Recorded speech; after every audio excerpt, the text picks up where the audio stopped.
I learned a lot. And I learned that, I learned a lot. Anyway, Bo is associated here. Anyway, the point I want to make is, I learned so much. I learned Black, white, all colors, all backgrounds, what I mean. Come on, man. Men, women, gay, straight, everyone deserves a shot, you know. Come on, man. You know the thing. You know what I mean? You know the thing. You know what I mean? Come on, man. What I have to do is I have to continue talking about the things that Come on, man. I came down here because I remember the first bumper sticker I saw. I learned that I got hairy legs that turned blonde in the sun. And the kids used to come up and reach in the pool and rub my leg down so it was straight and then watch the hair come back up again. I learned about kids jumping on my lap. I love kids jumping on my lap. Oh, I'm in trouble. What are we, nuts? Dead. You know. Come on, man. Give me a little break here. Get a life. Taking cocaine or not? What do you think? Huh? Come on, man. Black, white, all colors, all backgrounds, what I mean. Come on, man. Men, women, gay, straight, everyone deserves a shot, you know. Come on, man. You know the thing. You know what I mean? You know the thing. You know what I mean? Come on, man. You have a problem figuring out whether you're from me or Trump, and you ain't black. Come on, man. The corn pop was a bad dude, and he ran a bunch of bad boys. I can hardly wait to meet with that guy who is the stable genius. Come on, man. I am very willing to let the public judge my physical and mental my physical as well as my mental fitness. Come on, man. Poor kids are just as bright and just as talented as white kids. Wealthy kids. Come on, man. I mean, come on. Take a look at the record. I know a lot of weed smoke. Come on, man. Black, white, all colors, all backgrounds, what I mean. Come on, man. Men, women, gay, straight, everyone deserves a shot, you know. Come on, man. You know the thing. You know what I mean?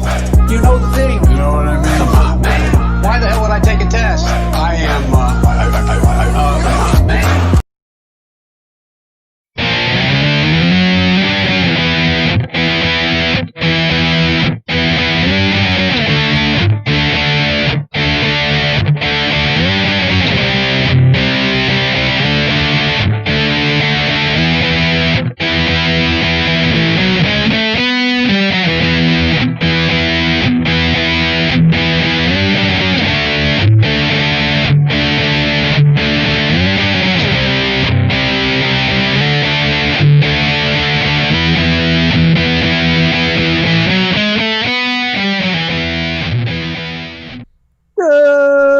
Morning, good afternoon, or good evening, and welcome. Oh, I gotta go. Wait, wait. I forgot. Hold on. Be right back.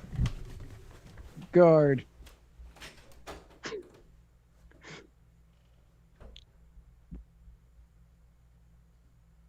What's weird is I don't even have video on my side, so I don't even know if we're live, and I'm just sitting here blankly staring at a nothing. I'm back. I'm back. For Spike, Lil Nozzle Tav X, I Ooh. am Matt Wright, and together we are traversing the muddied waters of freedom. I like that. I like Little Nozzle Tough. Is it? Yeah, it's not. I know nothing about this and about Lil Nozzle Tav X, technically. Okay, I just know that because there's that meme going around with you and the cowboy hat. And it's like, Yes. What country singer is this? And that is the only correct answer. Oh yeah, let me get that picture. So folks, thanks again for tuning in to the Muddy Waters of Freedom with myself and Matt Wright. Thank you so much. We hope you're having a great evening. If you are not already, be sure to, however you are watching or listening to this right now, be sure to go and subscribe to that thing, follow that thing. Join us on Facebook, on YouTube, on Instagram, on Twitter, on everything. Join us all over the place, all over the internet, and especially on Twitter. Be sure to subscribe to our Twitter and hit the bell, because the last thing that we want is for you and your closest loved ones to miss out on a hour-plus libertarian podcast on, well, usually it's Tuesday night, but right now it's Thursday. So give the gift of Muddy Waters today. Kids love it. Kids love it. Love it. Let me know when I'm going to be able to see things, because this is weird. Can you not see? Oh, no. Oh, that's right. That's right. That's right. This is like bringing There we back go. the There old we go. school days when it was just video. You can see now, right? When it was just audio. Yeah. All right, cool. All right. So, first and foremost, allow me to thank Casey Nether Carbonella for the Kava that I'm drinking on this show, handmade by me from the fine people at knockemallathome.com. And allow me to thank Kroger for this delicious, purified drinking water. Oh, how I've missed you. Actually, we had Kroger water sometimes on the bus. You had Kroger water at some point. Bulavanaka. This episode, of course, is brought to you by the fine folks at the Libertarian Dad Bod Calendar, featuring some of the sexiest libertarian men you have ever looked at, including this sexy beast and his 4 friends right here. That's Mr. April, Spike Cohen. Be sure. What's that? His 4 closest friends. His 4 closest friends. Right there, all hanging out together. Some of them faded. Be sure to go to libertariandadbod.com to get yours today. It's only $12 shipped, or for $30, including shipping. You can have it signed by me, Spike Cohen, right there next to my shoulder there on the bottom right. This episode is also brought to you by the Libertarian Party Waffle House Caucus, the fastest growing waffle-related caucus in the history of politics. Not just the Libertarian Party, but in politics ever. This episode is also brought to you by Black Coffee, spelled BLVCK, because what the hell, why not? It's 2020, we spell things, who even cares anymore? Black organic coffee, delicious organic cold brewed coffee, straight from the hills of Black, spelled with a... Go to blackbrews.com, blvckbrews.com, to get your package, I guess, of Black Brews coffee. And use checkout code MW for free shipping. And Matt himself, right here, Matt Wright, can tell you that coffee is gosh darn delicious. Matt? That coffee is some of the best cold brew coffee I have ever had in my life. That is very delicious, highly caffeinated, very, very good. Very good. It's some of the best coffee, just the best coffee. Best coffee. Some of the best coffee. The guys at Black Brews, they know what they're doing. They know coffee. But seriously, it is some of the best coffee I have had, cold brew coffee I have ever had. MW for free shipping. This episode is also brought to you by the Jorgensen Cohen campaign. George Jorgensen and I are fighting to set America free, and we hope you join us today at joe20.com. And of course, this episode, as always, is brought to you by this bitch, Henry McMaster, who is a bitch. Look at him. Look at that bitch. He only brings you, just so everybody knows, he only brings you the shows that Spike streams, because being in Florida, that guy does not have... Look at that bitch. Look at this bitch. Henry McMaster's a bitch. Thank you. He does not have any reign over my life. He's a bitch. Look at him. He's still a bitch. Anyway, so thank you guys for tuning in. Matt, Spike. Today was a little bit easier for you, I'm told, because I'm the one streaming now again. You are the one streaming. This is what I have learned from the last few weeks of streaming the show and producing it, because it's been a while since I've had to do it. Stop giving you so many goddamn overlays, because oh my God. I actually don't mind the overlay. It's not the overlays. It's when stuff doesn't work. For example, when YouTube decided they wanted to change everything today. Right. No, I get that. I understand that. And so it's been, what, a week and a half since our last show? Yeah, I guess so. Yeah, a week and 2 days, right? Yeah, week and 2 days. So since then, what I discovered, well, I had my 1 year anniversary with Superfan Sarah Andrag on September 4th. And when I look back through the memories on Facebook on that day, that is the same day that you joined the show 2 years ago. So there is something about September 4th and me bringing God's chosen people into my life. Every September 4th is accepted you into your life day. Right. So next September 4th, you're going to become a born-again Christian. Thereby accepting that will be the triumvirate of Jews in your life. Is Sarah, me, and Jesus. Man, I was going to say Sarah, you, and then I accidentally knock her up in December or whatever. And then that would be another example. Right. That would be another example. So you either have to get her pregnant or accept Christ into your life. Right. By September 4th. Actually, on September 4th. On September 4th. Right. So you've got some decisions to make. Quickly. And I'm happy for you on that. So, folks, we got a great episode for you. Also, this hat, you may have noticed, I am wearing a hat that, in fact, has my name on it. And you might be thinking, wow, I want that. That's arrogant. But so anyway, if you did want that, I'm not saying you had to, but if you did, if you go to the muddywatersmedia.com and click on store, and it's on there, and we are going to be auctioning this particular hat off because it's signed by guy on left, and it's signed by guy on the right, Spike Cohen. It says there, you are the power, because you are. Mm-hmm. I'm Spike Cohen, you are the power. And it also has a little Easter egg here. If you are one of those edgy kids who likes to wear your hat on backwards, but you're like, but I can't wear this hat backwards because it doesn't say nothing on it, and I want people to know about Spike Cohen. That's okay, friend, because if you put this hat on backwards, it's got the Muddied Waters Media. We added this too, and then we also have it's an embroidered patch. Look at that. I want you to see this craftsmanship. It's not just... I also have one. No, other one. I also have one right here on my jacket. Yeah, he's got it on his jacket, but look at it's got layers. It has actual layers to it, and you can touch it's tactile, so it feels nice if you like to touch things. And you got that. All of this can be yours for the low, low price of whatever it ends up auctioning off for.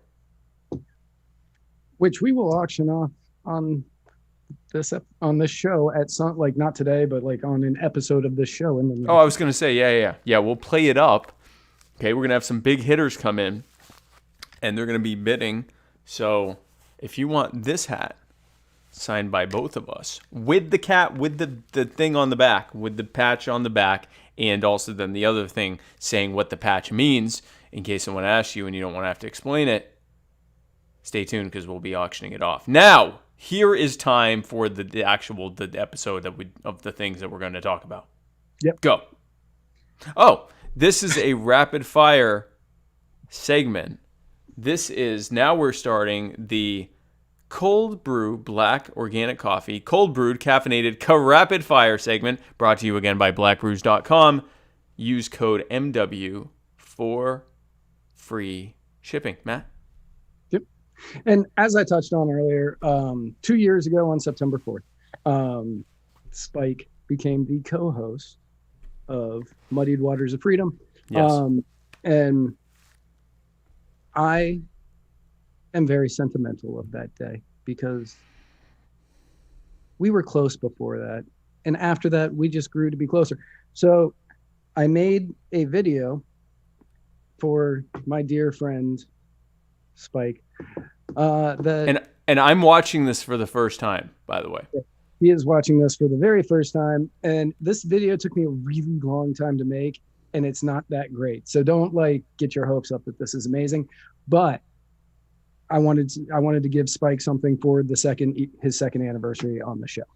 Well, that was a hell of a lead in. Yeah. So let's watch this thing that took a long time and isn't good. It's not great, but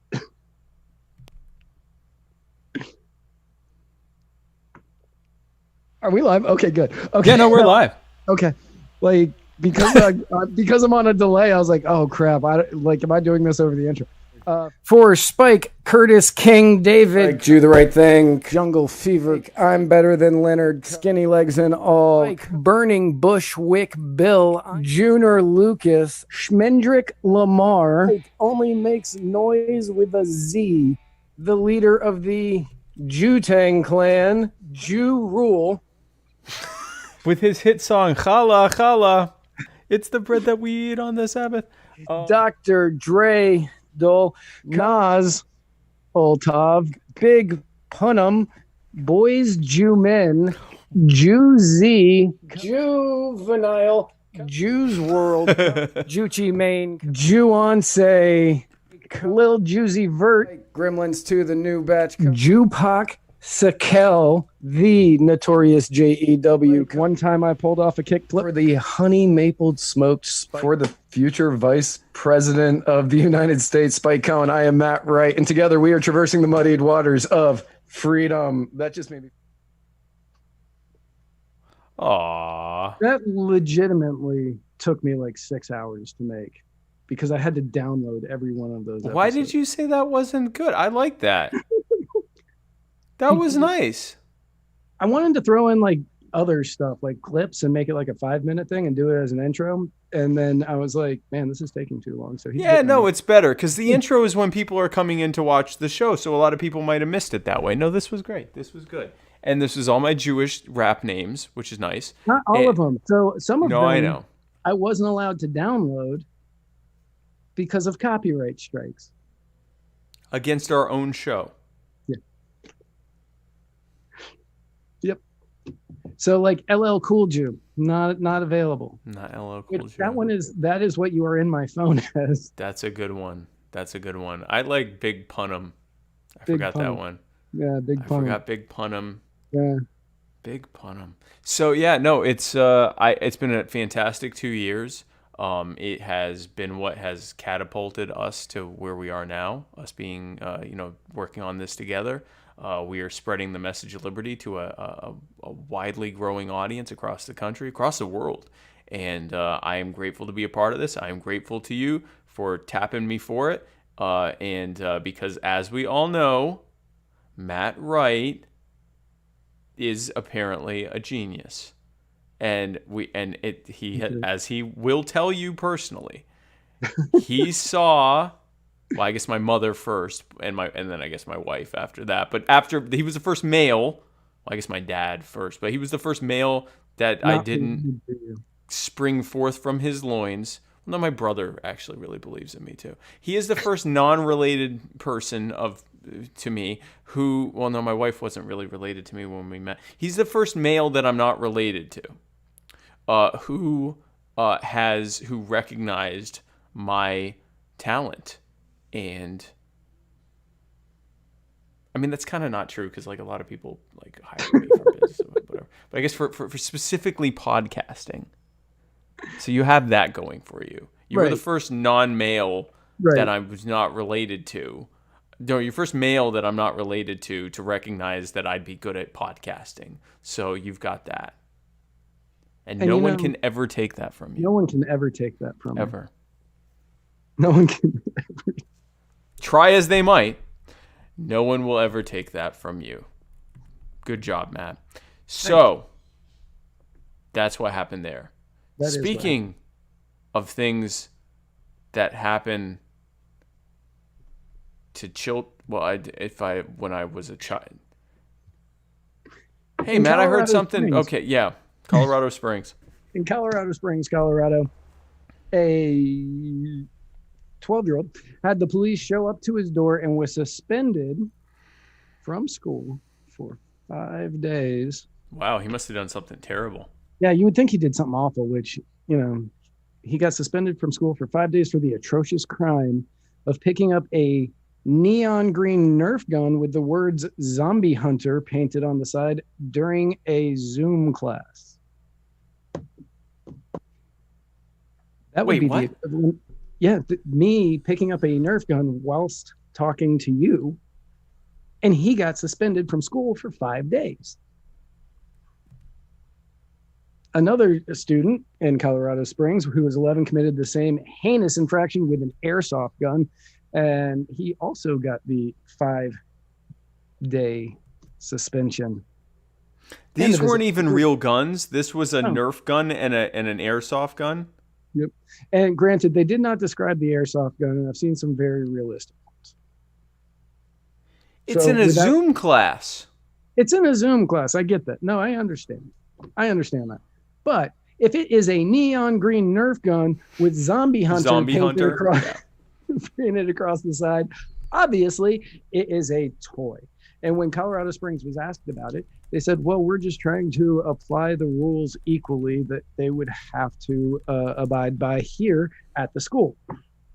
Now, this is terrifying because with these cameras that Spike and I are currently on, using the same platform that they are using, the schools are now getting into your homes. And because of things that are happening while the kids are in class, kids are being suspended, police are showing up. We talked about this a little bit 2 weeks ago, maybe 3 weeks ago. Yeah. With the students who weren't showing up to Zoom classes, and the police and Child Protective Services were showing up in Massachusetts. Yep. People were getting arrested for it. The state is not being able to police what kids are doing during the day In their homes, yeah. school. Yep. So now they are doing it at home. Yeah. They're doing this at home, and both the Zombie Hunter gun and the airsoft gun, I'm looking at them right now. I pulled them up. These are toys. They're obvious toys. They look like toys. They have big orange things on the front of the barrel, just in case the fact that it was neon green didn't maybe pose the fact that it was fake. This is all nonsense, and it was absurd. I heard another example of this ridiculous overreach. I was being interviewed by Darryl Perry, former Libertarian presidential nominee candidate Darryl Perry, who's now running for governor in New Hampshire. Be sure to check him out. But he mentioned the fact that there was a teacher who required her students, well, I don't know if it was his or her students, they required their students to wear shoes during class in a Zoom class in the house. Now, putting aside the fact that how do you even enforce such a thing, I wouldn't want my kid to have their shoes on in the house. And what even is that? What does that have to do with education? Why would a student have to wear shoes in a Zoom chat in their room? In their house. Yeah, that makes. I saw something where I think it was here in Florida, but they were praising the students who were showing up wearing masks to Zoom classes. And I don't know if they were I don't know if they were punishing the students that weren't, but they were definitely praising the students who were. And they were saying, look at all these students who are ready for appropriate social distance learning. And I was like, are they? They're sitting on their beds or at their desks at home. Right. Why would they need a mask on at home? Need that. I don't wear the mask to do this show. Yeah, I don't plan to wear a mask in my house. What are they not telling us? What does Big Zoom not want you to know about the safety of using Zoom in your house? The Zoom computer coronavirus. Google Zoom coronavirus. You'll find nothing because there's nothing there. But this was applauded that students are being encouraged to wear masks in their rooms. Yeah, that'll show that virus. I mean, I don't know if they're all in their rooms, but they're at home. And of course, what we always hear is masks aren't for you; they're for everyone else. Okay. Right. Okay. I'm at home by myself. Nope. You should be wearing a mask. Nope. You can't have the toy that you're going to play with the moment you put the computer screen down. You can't have that toy. Mm-hmm. None of it makes sense, and everybody. And you have to be wearing shoes too to protect your fellow students from. Right. Yeah. Why do you need to wear shoes? Why do you need to wear shoes at all in the And what when you're sitting at home taking a Yeah. Zoom class? And how What did this they, all they weren't wearing shoes? Did they ask to see their feet? That's what I said. I mean, you want to see my feet right now? Good luck. No, I'm not as flexible as a kid, but even still, like, what, hey, show us your shoe. First of all, that's ableist. Like, like if someone has a disability, how are they even going to show you their feet that easily? And then Right. second of all, again, I was raised you don't bring your shoes into the house. You've been walking around outside all day. Oh, by the way, you want to know what is dangerous during a pandemic? Bringing your shoes into the house where you've been walking around and everyone's spit and slobber all day long out in the sidewalks, wherever else you've been going, in the stores and everything else. You want to leave your shoes outside unless your teacher tells you we're inside, but at least you got a mask on to protect the nobody else that's there from the virus you just got because you brought your shoes in the house. Now I'm legitimately concerned on why the teacher knew that these students weren't wearing shoes. I have no idea. Did he or she say, need to see your feet, need to do a shoe check? Which, by the way, that's super creepy. That is super creepy. Like, why is your teacher asking to see your Alex kid's feet? Boyer said, how much for feet pics, Spike? And then I was like, oh God, did he ask to see their feet? Or she? Did the teacher in this scenario say, can I see your feet? Let me see your feet. It sounds like a foot fetish thing that is getting really weird, and they're hiding it behind, oh, we just want to make sure you've got your shoes on. Why? Like, why would, Why? like, what, how does this help anyone? So speaking of the, yeah, there's not really a good segue into this. So a grand jury in Kentucky is going to be hearing evidence on whether or not to press charges on the police officers who murdered Breonna Taylor next week. That's going to be happening. Right. The Kentucky Attorney General Daniel Cameron is leading this investigation into Taylor's death. He's been tweeting a lot. And he tweeted on Wednesday that conflicting rumors and reports circulating on a daily basis about the investigation don't do anything to advance justice. Now, I don't know how many of you follow at literally Spike Cohen on Instagram. But you should. You should. He had, I was going to say it was his last post, but it was the last post that I was on his page for. He has a picture of him holding a sign that says, today is a good day to arrest the police officers who killed Breonna Taylor, or something like that. You get the gist. Yeah, and actually, so that's actually the winner of our, Photoshop contest. And it is not letting me share it to show that to you. That's interesting. Anyway, we had a Photoshop contest, a meme contest, where there was a photo of me holding a blank sign from my Cincinnati rally, my first stop. And we got all sorts of, a lot of them were terrible, honestly. But we got a lot of really good ones, too. And some that made my mom angry, by the way. I think you know who you are that did that.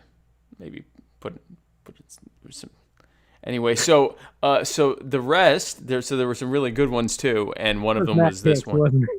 It was not, surprisingly. Matt Hicks did not contribute to making my mom angry at me, asking me why I was holding up signs that said such things, and I said it's Photoshop.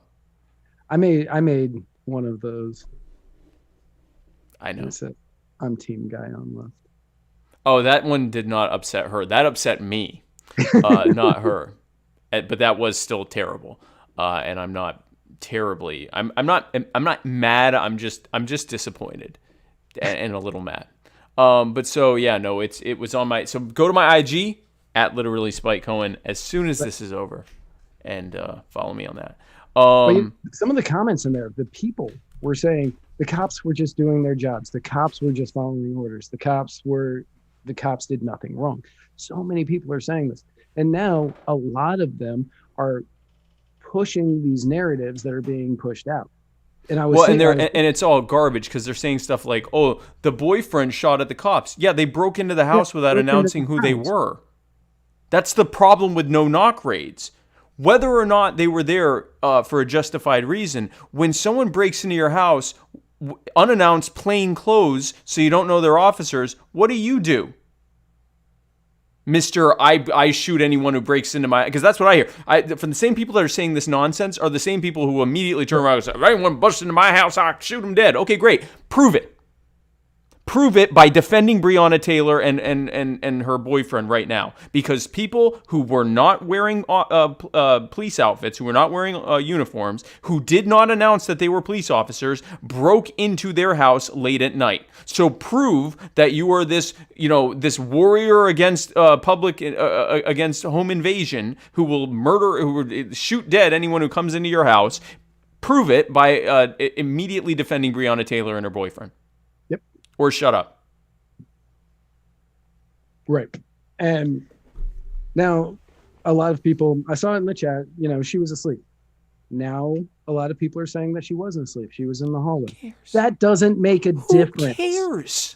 She was she probably got woken up and walked out into the hallway. If she was selling drugs, people who were not wearing uniforms broke into her house and did not announce who they were. I don't know what you would do. I know what I would do. Pretty much what her boyfriend did. Right. If she was the one shooting at them herself, who cares? They broke into her house unannounced, not wearing uniforms. What the hell was she supposed to think? This is why we need to end no-knock raids. Period. If they had a reason to suspect that she was doing something, they can knock on the door and show her their warrant.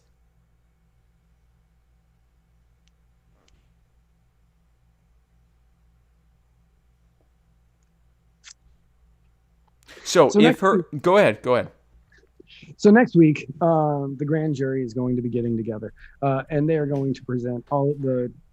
Daniel Cameron, the Attorney General of Kentucky, will be presenting the evidence of this case and whether or not to charge these 3 officers, one of whom has been fired since this, whether or not they should charge them with murder or anything else. We will keep you all informed on that, obviously. As that is what we do here, but I would not hold my breath on this one. If she was a kingpin drug dealer who was involved in selling drugs to every single drug addict in Louisville, Kentucky, it does not change the fact that out of uniform, plainclothes people who were not wearing uniforms, broke into her house unannounced. Whether she was an innocent cherub angel who was asleep in bed with her loving boyfriend, or whether they were Pablo Escobar and Tony Montana personified, it doesn't matter. If someone breaks into your house unannounced, you have a right to shoot them. And if they fire back, they were the initial aggressors. That is why no-knock raids must end, period.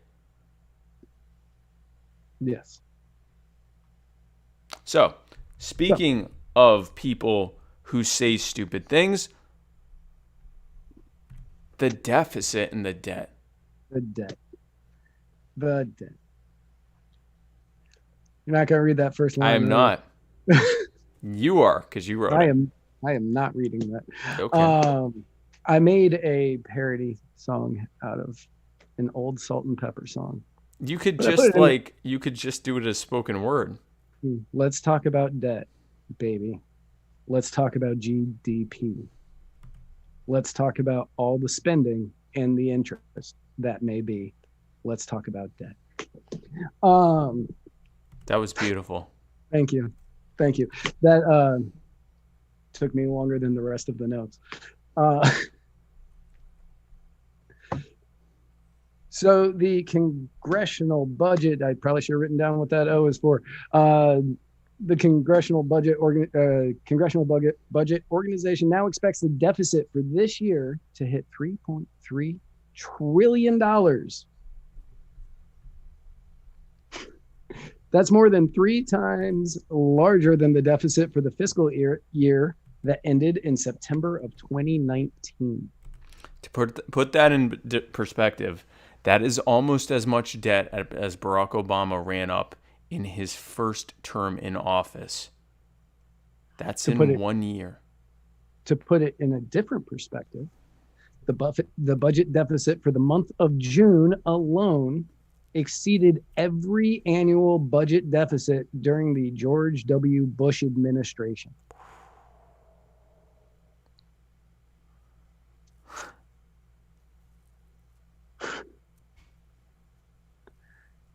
So The month the of June, just the 1 month exceeded any. Remember back when, I don't know how old, some people aren't old enough that are watching this to remember the Bush years. We were told correctly every single day that George Bush was massively expanding the debt in an unsustainable way, and they were right. you were right. Trump and his friends in the Republican Party, that's both of them, in Congress, have massively ballooned that. Before you go, hey, that's not Trump's fault, he's not in Congress, he signs all of those bills. He doesn't veto them or even attempt to veto them. The only time he vetoes anything is when they try to rein in his executive power. He actually encourages massive amounts of spending. And in fact, what was it, 2 weeks ago, we talked about the fact that he introduced an executive order that creates a spending plan from whole cloth, which is completely illegal, but he did it anyway. So if you are still one of the people who is predisposed to think that he is going to do anything about the debt other than massively expand it, I submit to you the entirety of reality. And you are going to get a massive amount of reality on this one if you don't believe it. Now, the federal fiscal year, is ending at the end of this month. And the debt will equal nearly 98% of the gross domestic product. Wow. The debt that the government has run up in your name, and your children's name, and their children's name, and their children's name that you will have to pay off over the next 40 years with interest is greater than the entire economic output, or roughly equal to the entire economic output. Next year at this time, we will have exceeded the entire economic output. Yeah. And it's only expanding more. Every president adds more debt than the one before them. And adds it at a greater rate than the one before them. And that has been the case since Wilson, I believe. So, by this time next year, the economy will actually be smaller than the national debt. And that has actually happened only one time before. Right after World War II. Yep.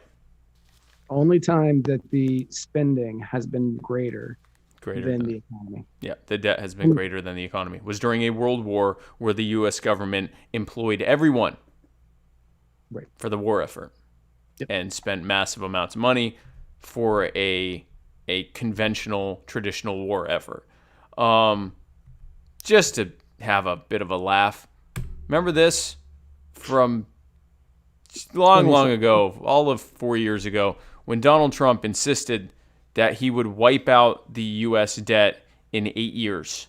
He said in a wide-ranging interview with the Washington Post that he'd be able to get rid of the more than 19 trillion. Now it's 27 trillion because he's added 8 to it over a period of 8 years.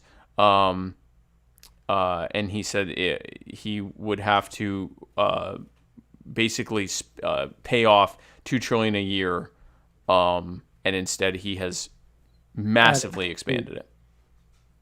Now, many of you. Oh, also, I just need to add, the reason he said that he would be able to do that by quote unquote renegotiating all of our deals. We have had 3.5 years of what Donald Trump renegotiating deals looks like.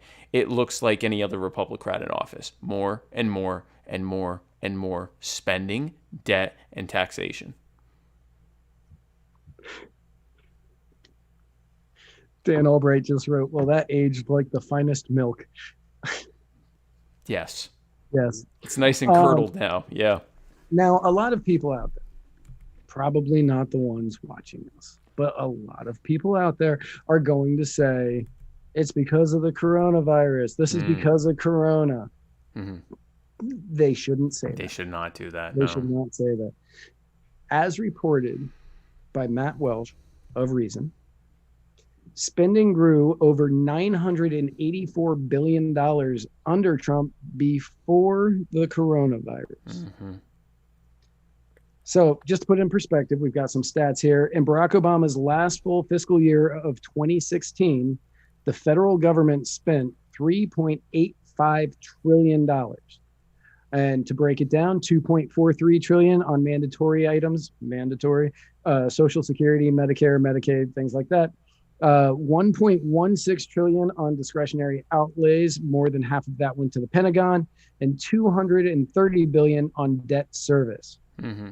Before the coronavirus in fiscal year 2020, the federal government was on course to cough up 4.79 trillion, 2.98 trillion going to the mandatory, 1.44 trillion going to discretionary, and 380 billion in interest. Yeah.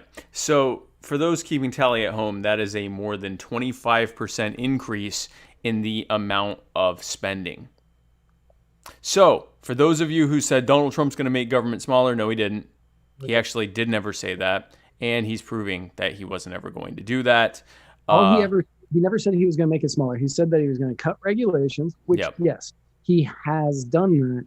He's done some, but he's also introduced, there's a net increase in the amount of regulations that exist right now from when he came into office. And then he always said, I'm going to drain this. We're going to drain the swamp. We're going to drain the swamp. And that's not even close. He instead became, what is it you say? The king of the swamp creatures. There it is. Yeah. Yeah. I was like, something of the swamp creatures. Yeah, he became the king of the swamp creatures. He said, I'm going to drain the swamp. He is the swamp. He has been the swamp his entire life, and now he's in charge of the swamp.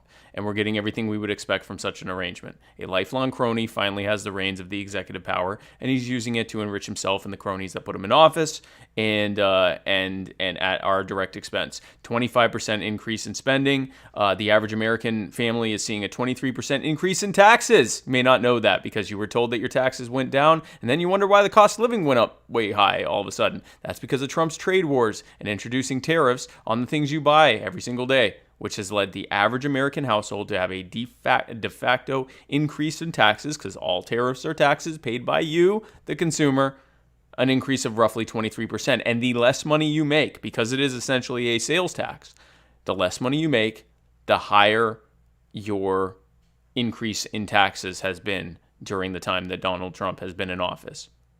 So if you are a working class voter who voted for Trump, congratulations.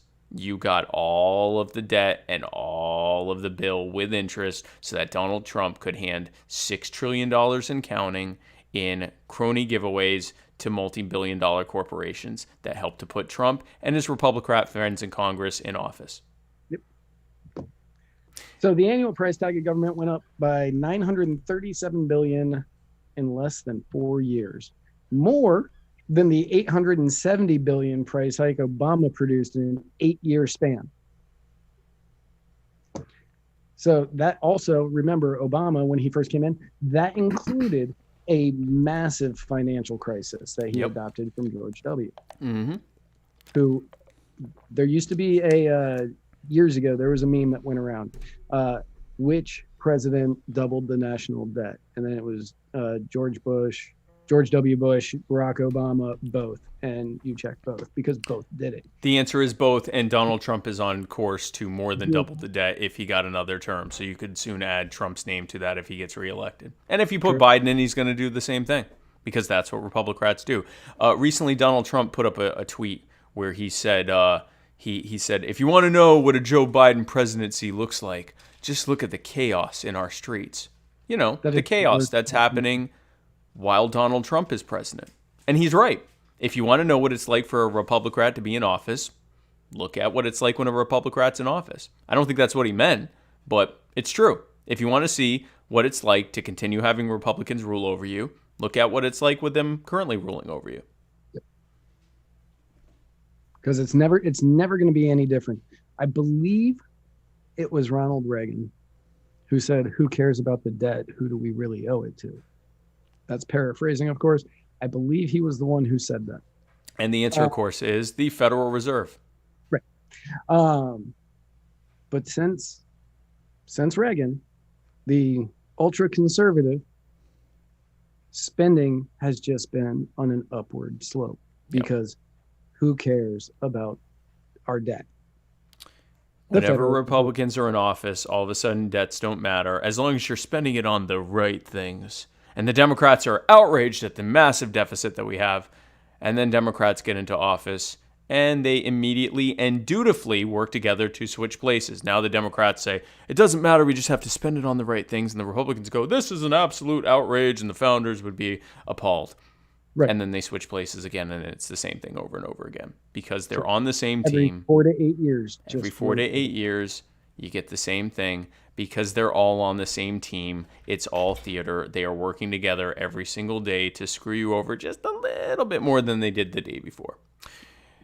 Since the COVID has happened, since the COVID pandemic, which again, for those watching at those counting at home, happened because the federal government did not allow medical professionals to test COVID patients for the first 2 months that the virus was here, which is what has allowed it to spiral completely out of control here. Since that has happened, and they did that to us, spending has gone through the roof. They've spent more than $2.3 trillion in additional spending over and above what they were already planning on spending this year.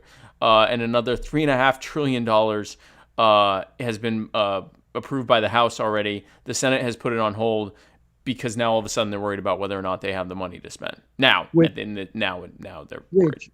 As most of our highly intelligent audience already knows, the Senate with Cocaine Mitch put up a $500 billion skinny coronavirus bill that failed. It crashed and burned. You needed 60. I think you needed 60 votes to pass it. The final on it was 52 to 47, with every Democrat and Rand Paul voting no. Yeah. Well, of course, Rand Paul probably voting against it because it's spending anything. Right. I shouldn't speak for him though, because he's put his name on a couple of spending bills that he promised he would. He will get in line when he's told he needs to get in line. When he has to. But on this bill, he didn't have to. He wasn't told. He got to virtue signal to his exactly. He got to libertarian virtue signal when his vote wasn't needed because it was never going to pass. And that allows him to keep his libertarian bona fides in place. Anyway, so this is only going to get worse, and it is only going to get worse as long as we buy into the false narrative that voting against the Republicans and the Democrats is a vote thrown away, a wasted vote. A wasted vote is continuing to vote for the people that are doing this to us. And it's never going to change until we vote differently. And if you would have voted Republican and you vote Libertarian and the Democrats win, or if you would have voted Democrat but you voted Libertarian and the Republicans win, I've got some consolation for you. It's going to be the same thing no matter which party wins. You're going to get the same thing. The only difference is the rhetoric they use to their respective base and the rhetoric they use to the bases that don't like them, because that's part of the game, is them playing good cop, bad cop with each other to their respective bases. It is all theater. It is intended to keep you hateful of people who think differently from you and at each other's throats all day long with your loved ones and your friends and your neighbors and colleagues who vote differently from you. Because if you weren't at each other's throats, you could all take a step back and say, oh, they're all on the same team. I see. They're all on the same side. They're screwing us all over. It's not about left versus right. It's not about conservative versus liberal. It's about the American people versus a small handful of incredibly powerful, cynical sociopaths who rob you every day to enrich themselves and the cronies who bought and paid for them to be in office. It ends when we vote libertarian, and that's as simply as I can put it.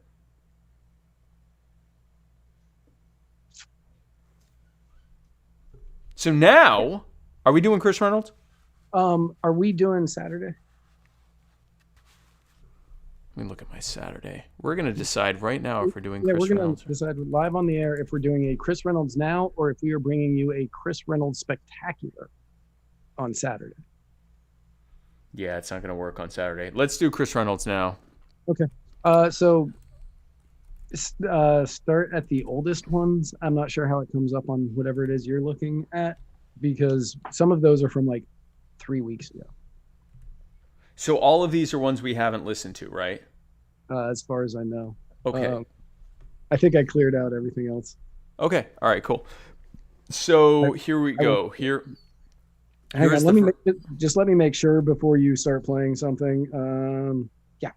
Nope. I cleared out everything. Okay, cool. So this is the Chris Reynolds, personal injury attorney, Chris Reynolds, attorney at law, anchor call-in moment, where you can go to anchor.fm/muddied waters and press the send a message button, and you can leave us a message, and Matt and I will answer it here on the Muddy Waters of Freedom. You can also leave a donation, but you are not required to leave a donation in order to have us answer your question. But if you do, we will love you forever. And you are guaranteed to almost get every question on the air. Yes. Almost. So here is our first, looking at you, Chris Reynolds. Here is our first question, and it doesn't say who it's from. So here's our first question. Hello there, Mr. Cohen. With the Space Force being talked about on social media due to the fact that the Postal Service has been denied funding for mail-in ballots, I'd like to know, if and when you and Dr. Jorgensen get into the Oval Office, what would you put the funding from the Space Force into, since I imagine that it would be disbanded since it is a waste on taxpayer money? Yes, we would definitely disband Space Force, and the money spent, if you will, on putting it back in your pocket because it never should have been robbed from you in the first place. That was an easy one. Other than Netflix, is Space Force still a thing? Yeah, no, it's legit. They have their own logo. They're putting together. They're charging ahead with the Space Force. All right. They're doing the thing, and what a waste of money. Here's the next question here from Jorge Mendoza, who has been asking a lot of really good questions recently. What's a book that you would recommend I read to understand free markets better? Thank you for your time. What is... Gosh, I have to actually look up the ones that I propose the most, because I'm trying to think what would just one be. I usually rattle off a few. When this question was asked, I looked it up, but then we haven't had time, and I don't remember which book. So I was like, oh yeah, that's a good one. There's if I have to pick one, man, it would probably be Man, Economy, and the State by Rothbard, because it's specifically free markets. That's a good one for specifically markets. I was gonna say The Wealth of Nations by Adam Smith. That's another good one too. Yeah, Adam Smith is another good one too. That was the one that I was going to recommend. Because when the question came in, I Googled that. I was like, God, there's so many. And yeah, that's the problem. I usually give rattle off a few, but if I had to pick one, right, that was the one that helped me understand. That would probably be the one I would pick of all, if I had to pick just one specifically for free markets. The two that I recommend that people read just for an understanding, kind of help shape my concept of government, was The Law by Frederick Bastiat, which is a relatively small read. It's not long at all. And then No Treason by Spooner, by Lysander Spooner. Those are two really, really good ones that were super eye-opening to me. Specific to free markets, I guess Man, Economy, and the State. I guess I'm kind of... I also like For a New Liberty, but no. Actually, no. Specifically for free markets, I would say Man, Economy, and the State would be my pick. And Wealth of Nations is another good one as well. Hopefully this can be a fun question for you to answer. Can you build an ideal president using policies and aspects of previous presidents? Thanks for your time. Oh, gosh. I guess, let me keep it simple. I think I would go with Calvin Coolidge's concept of taxation and William Henry Harrison's lifespan.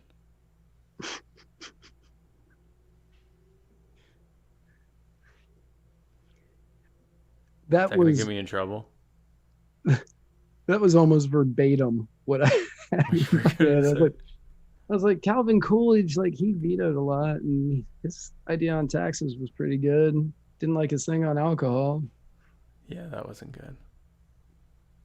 But then Henry Harrison just died.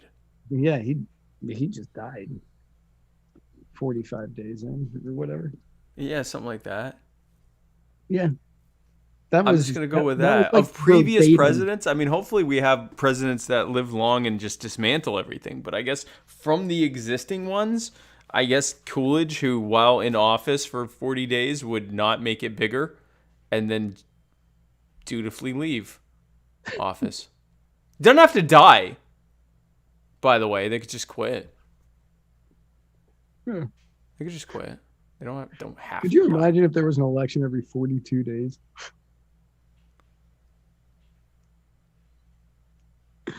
I mean, I wouldn't. It would be fun, but that's not what happens. Is instead it just gets passed down to vice president, and then Right. And then you have so forth. Yeah. totally different issues. Then you have a totally different issue. So, here's our next question. Hello, hello. Alex from Virginia calling in to Hey, Alex. Matt Wright and Spike Cohen, God's Chosen Dilated Peoples, on the Chris Reynolds personal injury attorney at law anchor call-in line. And I'm just wondering. Did he just say God's chosen dilated peoples? Yeah. That has so many layers. And I like dilated peoples. I didn't even And that's know such an obscure name that's such an obscure group. I did not know who that was, and I was just like, I'm just gonna keep going. What an obscure I like it. I like it.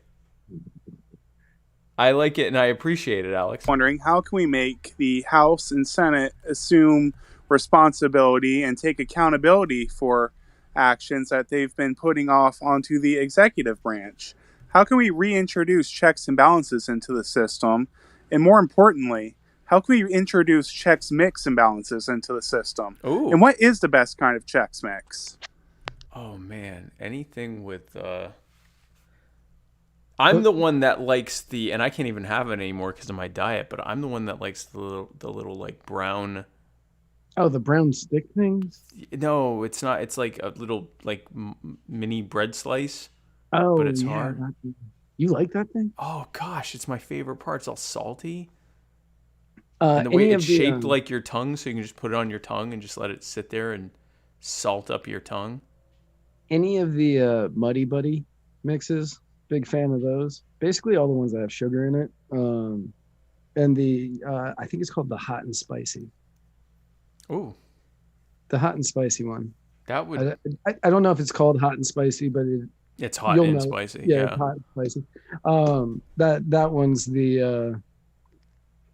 Those are my two favorite ones. Right. Yeah, there. I tend to like salty, savory stuff. Umami.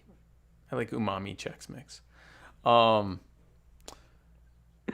Dilated Peoples. That was an interesting reference. Anyway, now I just have Dilated Peoples songs in my head and I'm having a hard time concentrating.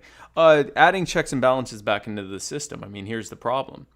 Clearly the way it was written didn't work because we have what we have now.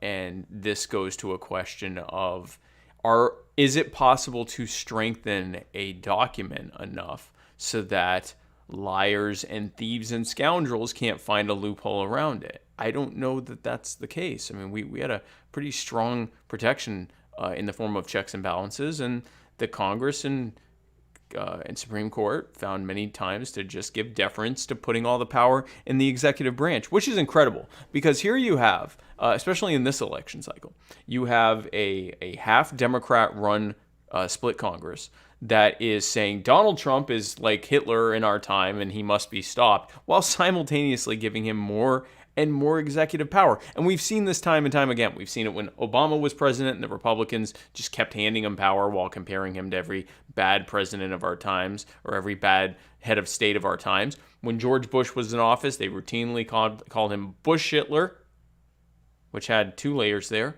But also giving him continued power because it's all theater and they're fine with giving power to that whatever Republican is in charge because he's a Republican just like they are. The, I guess, silver lining to that is when Joe Jorgensen comes into office, she can just start undoing that stuff.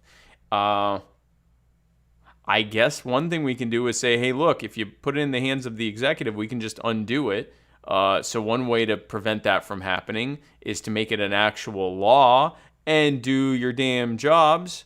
But honestly, I'm not even sure if that would do it. I think really any of these things, whether we're talking about reducing spending, reducing taxation, ending the wars, bringing the troops home, ending the camps on the border, introducing checks and balances, getting government out of healthcare, all of these things, whatever stuff we do on paper is all fine and good, but it requires constant vigilance of the people. And it requires changing the people's minds to agree with us so that we have more and more people being constantly vigilant against it. I don't know that there's just a set it in place solution. There hasn't been yet.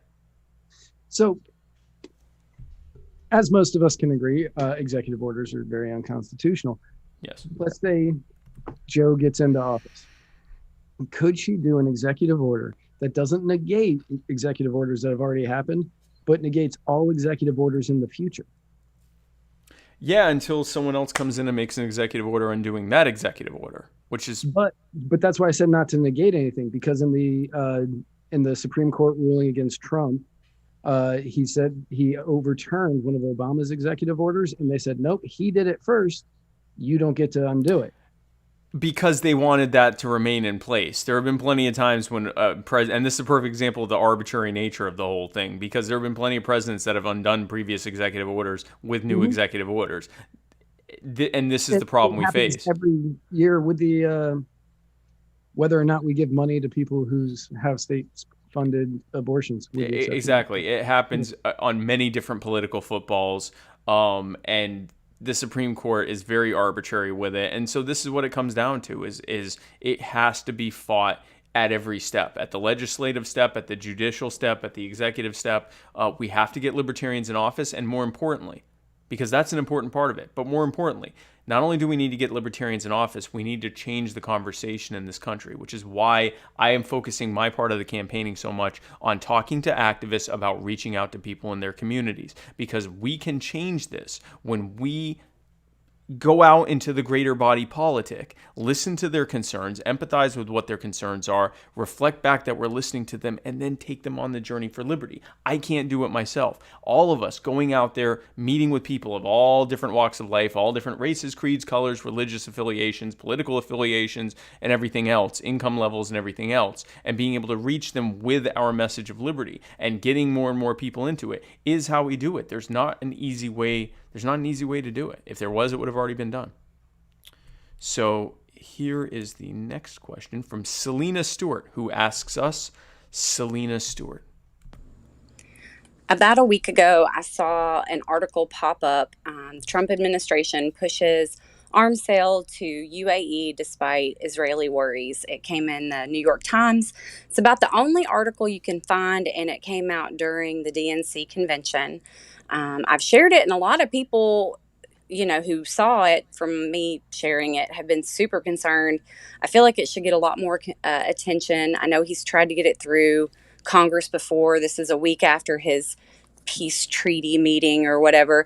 And it's talking about selling F-35 stealth fighters and advanced armed drones to the UAE. I want to know, why do you think that they're not really talking about it very much? What are your concerns if this deal to go through, and why isn't it illegal? Thanks.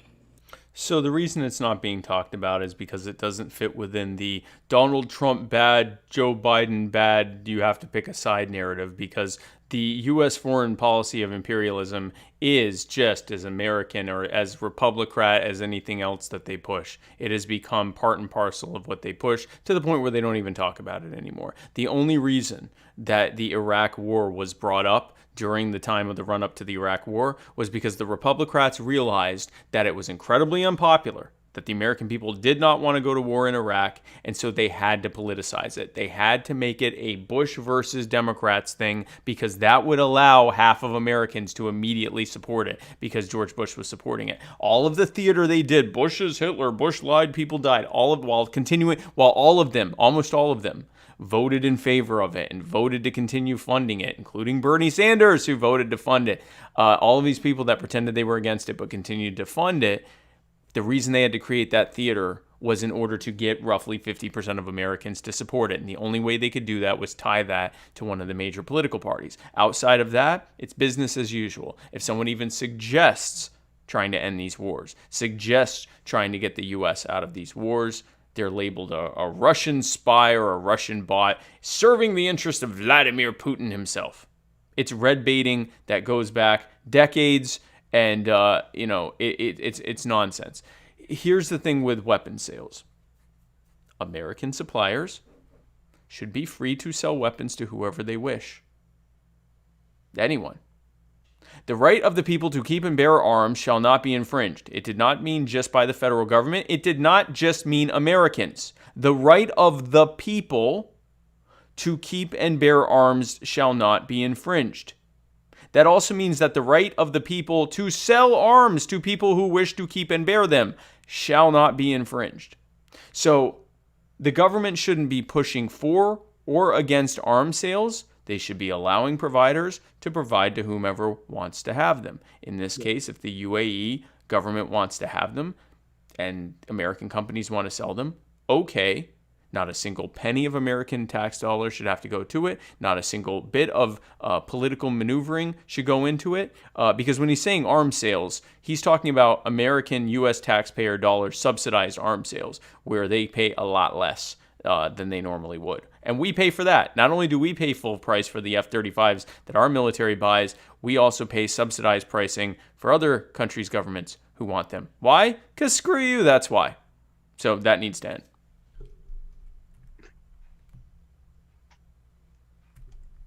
Did you want to add anything? I can't think of a single thing I could add to that. Hey, thanks. Yeah. Okay, pretty here much is... covered all of that. What's that? You pretty much covered all of that. Well, thank you. And I got one from Luke Reuker, I think it's spelled, Rauker, asking about qualified immunity. Hey guys, my name's Luke. I'm relatively new to libertarianism, but I like your show, and I like the campaign, Thank you. I support you guys totally. I had a question about qualified immunity. So we talk a lot about ending qualified immunity. I'm all for that. I'm with that. But what I was wondering is, we talk also a lot about cases where somebody already got qualified immunity and it was BS, right? So like the guy who got his car torn apart, or like murder cases. So would there be any opportunity, if we end qualified immunity, to go back and look at those cases where somebody, I don't know, murdered somebody and Right. got qualified immunity that they didn't deserve, and go back and get justice for those people? Or does double jeopardy apply, or is there some other reason we couldn't do that? So Thanks. Appreciate you guys. Have That's a a good great question. That's a great that question. is a great question. Wait, what First did he of say at the end? Hold on. He said something at the end. Yeah, missed it. He kept pausing, so I thought a it good was done. Oh, he just said have a good one. Okay, go ahead. First of all, thank you for saying that you are a fan of the show, and we appreciate you watching. Yeah. Now, where qualified immunity began, I don't remember the name of the case. It was like 1960. It was the 1960s, yeah. Yep. Yeah, I don't remember exactly. But where it began was there was a protest being held between black people and white people in, I believe, Alabama, who went to a segregated place together, knowing that they were going to get arrested. The police arrested them, and then later the segregation laws were overturned. They sued the police for false imprisonment.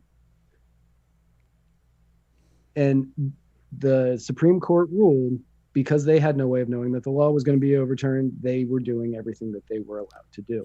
Yeah. So based on the precedence of where qualified immunity began, I would say no, you wouldn't be able to overturn it and to get justice for those people.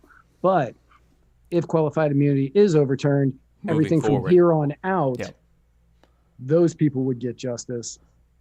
And I'd hate to phrase it like this, I really do, but the people who we wouldn't get justice for, they would be the liberties, or sorry, the patriots. They would be the patriots who's They were the martyrs who right. their suffering showed the American people, wow, this needs to end. And that's a horrific way of looking at it. But It is a terrible way to look at it, because I wish I could get justice for all of those for people. everyone, exactly. But they would be the next step up to getting rid of qualified immunity and being able to get justice from here on out. Right. Now, with that said, there could be potential for the Department of Justice looking to see if there was a federal violation of someone's constitutional rights on a criminal level that hadn't been investigated before or looked into before. But with and it's not double jeopardy, because this would be with qualified immunity, it's a civil thing, not a criminal thing. But it does apply to the extent that, well, it wouldn't be double jeopardy because they weren't already sued. But what it would be is that there was already case law saying they are shielded. If that changed, then our understanding is that it would be a moving forward thing. But more than likely, no, qualified immunity in terms of them being able to be sued for what they did could not end. But there is the potential that, under a libertarian administration, both at the federal level and at the state level, people who had not been charged, their cases could be looked into to see if there was enough evidence to actually try them in court on a criminal charge. But that would require, again, getting more libertarians in office and changing the conversation in this country to be able to do so. But that is an excellent question, Luke. That fantastic question. These have all been really good questions, especially the Chex Mix one. I really like that. This question is from Meg Jones. AKA narcissistic. Narcissistic. She wants to see if we can pronounce narcissistic. I hope we nailed it. Yeah, I would say I think we nailed. I think we nailed it. Not to be narcissistic or anything. Here's Meg's question.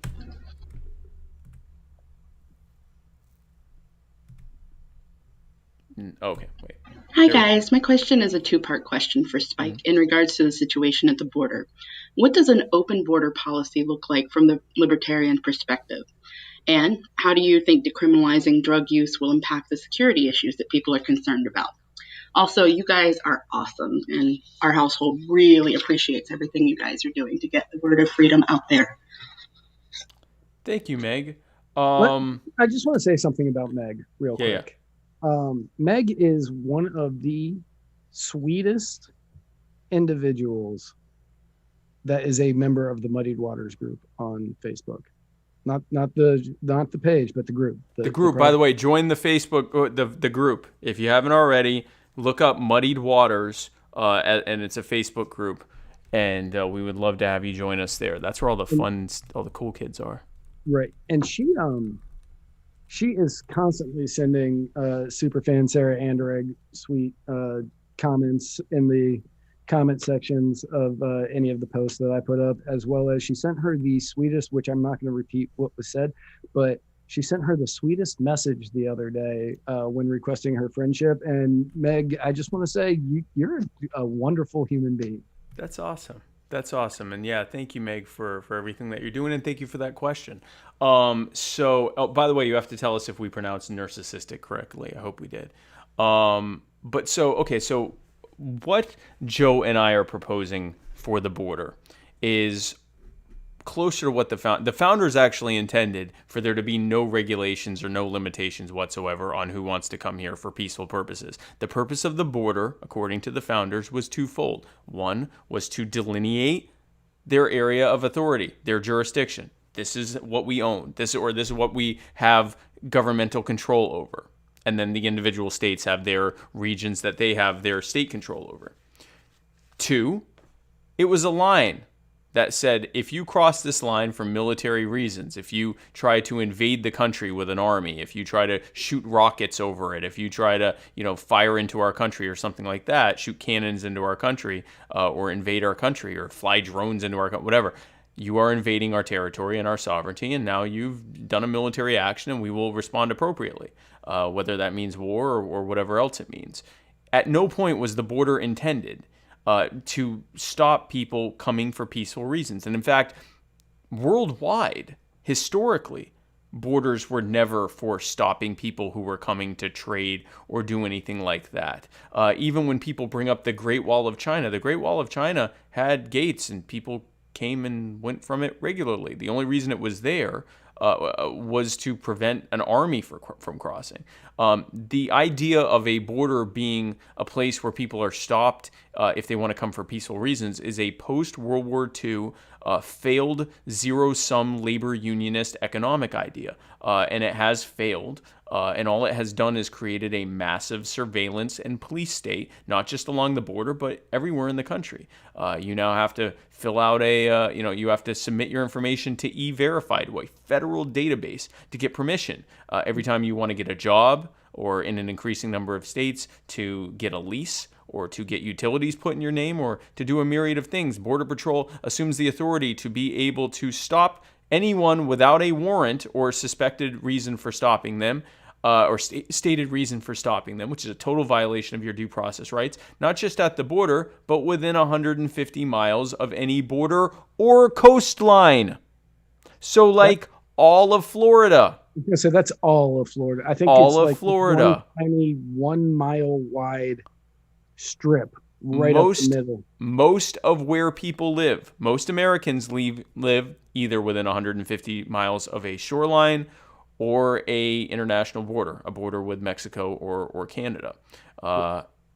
It is absurd, and it has not made us safe. So what our policy would look like would be something closer to the Ellis Island policy. People come here. They tell us what their name is. They tell the government what their name is. They say what country they're coming from. They're checked to make sure they don't have any communicable diseases. If they do, they're quarantined until they don't.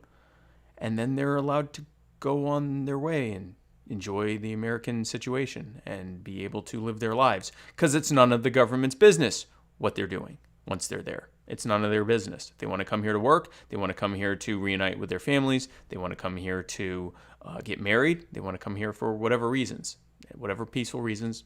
They are free to come. And it's none of the government's business. And the security and surveillance state that has been created that mostly just infringes upon our rights every day needs to be dismantled. Now, the question about ending the war on drugs, what does that do for safety? It greatly increases safety because all the war on drugs is doing is empowering the very cartels that, bring in drugs and do human trafficking and sex trafficking and everything else. And that border doesn't stop them even remotely because they have the money to bribe Border Patrol agents and government officials to get their drugs and their other wares in whenever they want to. El Chapo had a tunnel that could fit a train through it. I guarantee you that there were people in the Border Patrol who absolutely knew that was happening, and they looked and listened the other way when a literal tunnel was being dug under them. They knew that was happening, and you can't convince me otherwise. Ending the war on drugs greatly disempowers those cartels and makes us all safer, not just on this side of the border, but on the other sides as well. And now, remember, it's either one of the, if not the largest donors to terrorist organizations is drug cartels. Yeah. The only way to get rid of drug cartels is to legalize here because it cuts off their money and they will no longer be able to send money over to terrorist organizations. Yep, exactly. Really, it's the most conservative thing to do is to legalize all drugs. Exactly. By the way, shout out to Explodey over on Float who sent us $2 worth of crypto. You too can do that if you go to float.app, float.app/muddiedwatersmedia, and you can leave us a tip there as well. Thank you so much, Explodey. You can also leave us a tip on YouTube now. I don't even know yes, how to do it, but you can. You can send us super chats. You can start sending us super chats. Send us some of that sweet, sweet YouTube money. It's your money. It's just going through YouTube. It's just going through YouTube. So now we have a question from Mr. Chris Reynolds himself. It's not often that we do, but we have a question, and I'm sure it's going to be fantastic. Personal injury attorney Chris Reynolds here with your AOC Millennial Minute. So recently we've had a lot of battles going on all over the place, probably none more so than in the NBA, as you probably already are aware. We've had teams boycott games, playoff games at that, and just kind of walk off the floor and say we're not going to play due to police violence. We've got Chris Paul, the main player representative, doing his best to make sure that every NBA player is registered to vote. I mean, all sorts of messages being sent for social justice reform, and we have this traditional conflict between do we listen to sports people on issues like this or not? But it seems like they're kind of like one of the bigger agents of change that people are listening to. So I'd love your guys' opinion on that. Thanks. I'll let you give your thoughts, and then I'm going to give mine on this. So, with the NBA, they decided to this was, again, we haven't done these in a few weeks. So, this story, I think, is 2 weeks old. It might be a week old. I don't really remember when this happened. Okay. They said that they were going to protest and cancel the rest of the postseason because of the police violence and the Black Lives Matter movement and all of the social justice changes that were going on, which are still going on, but were going on at the time. And Right. so they said, we're going to cancel. So what the NBA owners did said, okay, that's fine. Which charity do you want us to donate the rest of your salary to? And they said, oh, no, we want that. And they said, no, you're not getting it. And they said, oh, well, then we'll play. So whenever they're talking about, oh, we're going to do this for change, we're going to do this for change, no, they aren't. Because they had a chance to make the largest amount of change in that moment. Because these organizations would have gotten tons of money. That would have been a lot of money. Yeah. A lot of money. Yeah. And they decided, no, we want that money. So we'll just play. We'll just play and we'll just talk about it. Now, yes, Chris is right. Yeah. Right. Chris is right. These people have one of the largest platforms for change. Absolutely. Absolutely. And to say that LeBron James, who I don't agree with on a lot of stuff, don't like the guy a whole lot, never have. To say that LeBron James is less qualified to talk about this stuff than me, a guy who was working at a Kava bar when he started this show, doesn't make a lot of sense. Yeah. Yeah. So whether or not you agree with him doesn't mean that he shouldn't be allowed to try to enact change. That is truly up to the Lakers and the NBA. Yeah. So there's two questions here. One is of the whole not playing thing, and one is of the giving their opinion thing. Obviously, if you don't play, you don't get paid. That seems to make perfect sense, unless their contract says otherwise. If you don't play, you don't get paid. Like you said, they had a perfect opportunity to give up all their salaries. Major statement being made there, and also major donation being made there. Huge impact happening in many different ways. They chose not to do it. It's their right. When it comes to this whole shut up and play sports or shut up and be an actor or whatever, almost without fail, the people who say that stuff, when an actor or sports team member or musician or entertainer or whatever says something they agree with, suddenly they aren't saying that anymore. Right. Because they aren't saying shut up and play ball. They're saying, shut up, I don't want to hear your opinion that differs from mine. Right. And I otherwise like you, so I'd like to continue enjoying you without having to hear your opinion. Well, here's a very powerful thing.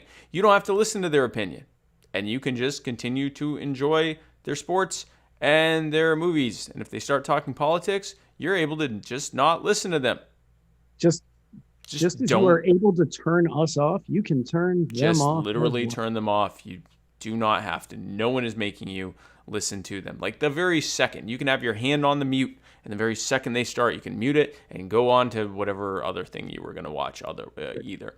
Historically, entertainment and sports have been highly, highly political. This has never not been the case. This is like when the people get mad that comic books are pushing political narratives. Comic books were written to push political narratives. Always. They have always existed as a political statement. The X-Men is a statement about racism. Like, all of these things are statements about these things. Star Wars was a statement against fascism and imperialism. Like, all of this is literally, these are all allegories for culture things, which, again, whether you agree with them or disagree with them, they've always been that. It's nothing new. You're just now often old enough to, like, get it. When you were a kid, you didn't. It just intuitively made sense to you and helped shape who you are as a person. So you can thank them for it. When it comes to sports and entertainment, they're free to say what they want. You don't have to agree with them. You don't have to disagree. This whole, you're not qualified to talk about something because you're in sports or you're an entertainer. What you are saying is, I only want politicians and policymakers to be able to give opinions on things. Guess who that leaves out? You. Yeah. It leaves you out. And also, again, it's not what you really mean. You don't want people who disagree with you to talk because you don't like it. And it often makes you experience cognitive dissonance, and you don't like that when you're trying to enjoy a sports ball.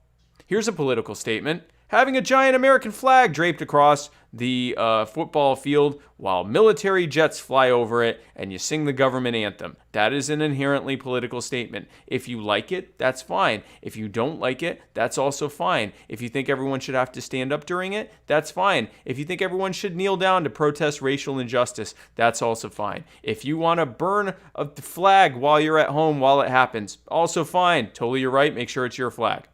And, don't start a fire. So tonight is opening night of the NFL. So opening night.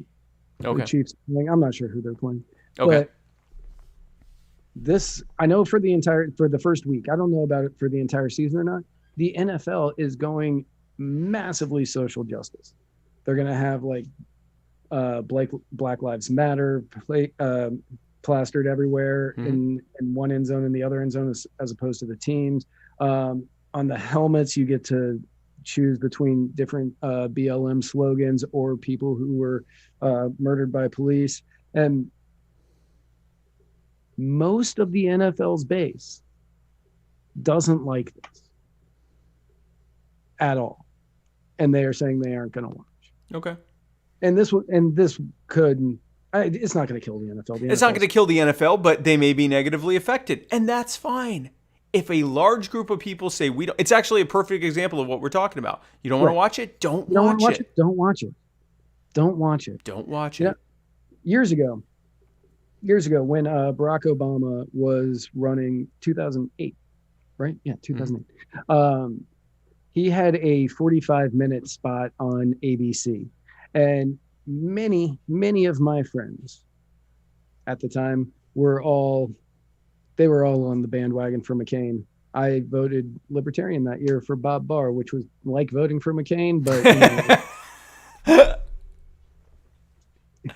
I felt he was slightly more conservative. You tried your best. Right. I mean, McCain, Obama, Bob Barr, I was like, well, all right. Screw it. Right. So they said, we're going to boycott ABC. And I said, I don't think you understand what the word boycott means. Yeah. And they asked me, what do you mean? And I said, well, if you're boycotting ABC, you have to boycott their parent company, which is Disney. So let's take a look at Disney. And now you have to boycott everything that Disney owns. Mm-hmm.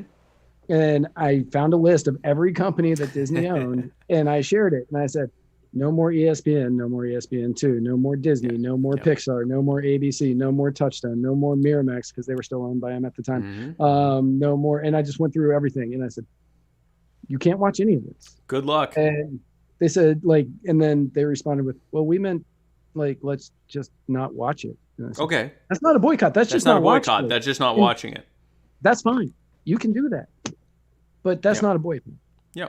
And if people want to boycott the NFL and not do anything NFL related, and if they want to make very proud, stunning, and brave videos where they burn their own NFL jerseys that they just bought because that'll show them. Then do it. Then do it. You are free to do that. And if enough people express their disapproval at it, then the NFL might change their decision or they may not. Either way, everyone is engaging in free speech there, and that's okay. And if it makes you uncomfortable, that's also okay. You're free to feel uncomfortable. People often feel uncomfortable when different disparities of ideas are introduced and discussed. That's okay too.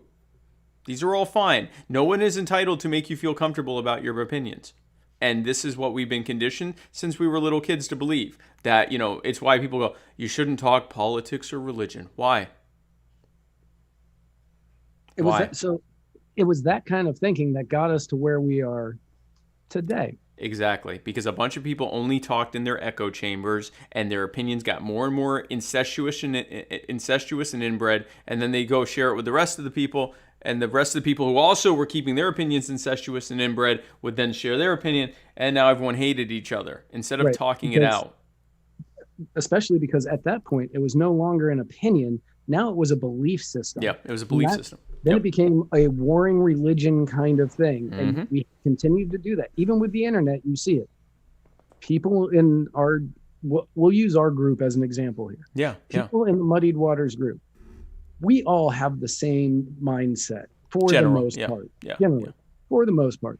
People might be a little bit more right libertarian. People might be a little bit more left libertarian. But for the most part, we're all on the same page of what we want. If you take some of the stuff that we say in that group and go to being liberal, what's that page? Being Democrat? Being liberal? Being liberal. Yeah. And you take that there, they have been in that group in their echo chamber. Yep. And they will attempt to roast you. I say attempt because they won't do a good job. They won't do a good job. They will not do a good job. They'll do as good of a job as the Trump boomers do, which is not. Right, which is not. And then same thing. You could take it to a Trump boomers group, which I can't think of any off the top of my head right now. Donald Trump 2020. It's my favorite one. That's probably a great one to go to. All caps. All caps, of course. Of course. Remember when we were going to do the Daily Boomer? Oh, gosh. But then you started doing the VP thing. And yeah, we were going to come up with basically a clickbait thing that would just confirm. It would just be a confirmation bias website that would say nothing but things Trumpers like and make up fake news that Trumpers would like just to get shares. But we were scared that we would end up profiting on sharing bad false ideas. And that we would become famous for becoming rich off of bad boomer memes and news content, and B, that we'd actually have people citing us as real, and then how we'd have to put our heads on pillows at night and think about what we did to him political discourse. But we would have been rich. We would have been. And the fact that we didn't do it is a testament to our character, because we would have been mega rich from that. There would have been MAGA hats everywhere. Oh gosh, it would have been, and we would have had to play the role too. Money, but I also would have been like, man, I feel dirty. It would have. I couldn't have. I would have had to.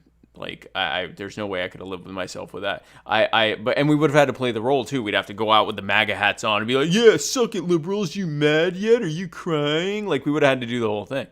Those liberal tears. Those liberal tears I smell. I could smell them a mile away because I'm an alpha male. We'd have to do the whole thing. So yeah, it is okay to hear things that you don't agree with, and it's okay for people to share stuff you don't like, and you don't have to like it. You don't have to think it's okay. You can just completely disagree, and they can disagree with you, and that's also fine. I was out the other night. I guess this was probably 2 weeks ago. And I was out and I was talking to this young lady that hangs out at one of the Kava bars that I go to. And we were bashing Biden. Now, I did not know where she was on the political spectrum. Okay. I knew she wasn't Republican. I knew that. Outside of that, I had no idea. Yeah. But she was bashing Biden. We started talking. She was a Green Party member, and she's making calls for Howard. Oh, okay. Right. And when she said that, I saw it. She kind of tensed up. Okay, here we go. We're gonna start. We're gonna start sparring. Yeah. And I was like, no, that's awesome. You care about a third party candidate enough to volunteer and do this? Exactly. Do it. And she was like, oh, that was not what I was expecting. And we started talking. I was like, I get it. If you care about this, do it. You're going to get so much pushback. I know what it's like. You're going to get so much pushback on this. Of people saying, well, why aren't they running as Republican? Or why aren't they running as Democrat? Or, whatever. You're taking votes from Biden. Right. You're taking votes from Biden. You're taking. You're gonna votes make from Trump win. You're gonna make Trump win. Right. We had a good discussion. I was about to throw in an extra adjective, and I decided not to. But we had a good discussion about it, and at the end, she thanked me for not being attacking. Yep. And Yep. that is what happens when you have these conversations. Everybody said, "Don't do it. Don't have these conversations." Truth of the matter is, you need to have them. You have to have these conversations. You have to have them. It's the only way people are going to get used to it. It's the only way that we're going to be able to actually have differences of opinions get shared. We have to do it. Now, do we have to scream at each other? No, we can do it in a respectful way. So it's not don't talk about politics. It's don't scream past each other about politics. Listen to what people have to say. Get their opinion on stuff. Guess what? We aren't all, I've long since given up on pretending that I know every single thing. I listen to what people have to say because they might have a good point that I haven't heard before. And why would I deny myself the potential of getting a good point? Or if their points are all terrible, then how better for me to disabuse them of those notions if I've been able to, show them that I actually care and that I'm listening to what they have to say, and we can actually have a productive conversation and at least plant some seeds there. So anyway, and on that note, this next question I think might be in the same thing. It's from Alex Boyer, who's asking about lib left versus lib right. So this may actually be what we're talking about here. Hello. Alex from Virginia calling in to the Chris Reynolds personal injury attorney at law Inc. call-in line. And I have a question for Mr. Matt Guy on left, right, and Spike Genu Water into Wine Cohen. Whoa! Jesus was a Jew, so that Genu water into wine. So, Alex, I know you're watching. I said genuine multiple weeks ago. Which is funny. That beats it. That is on a completely different level. Genu water into wine. That was really good. That's really good. Possibly as good as Burning Bushwick Bill.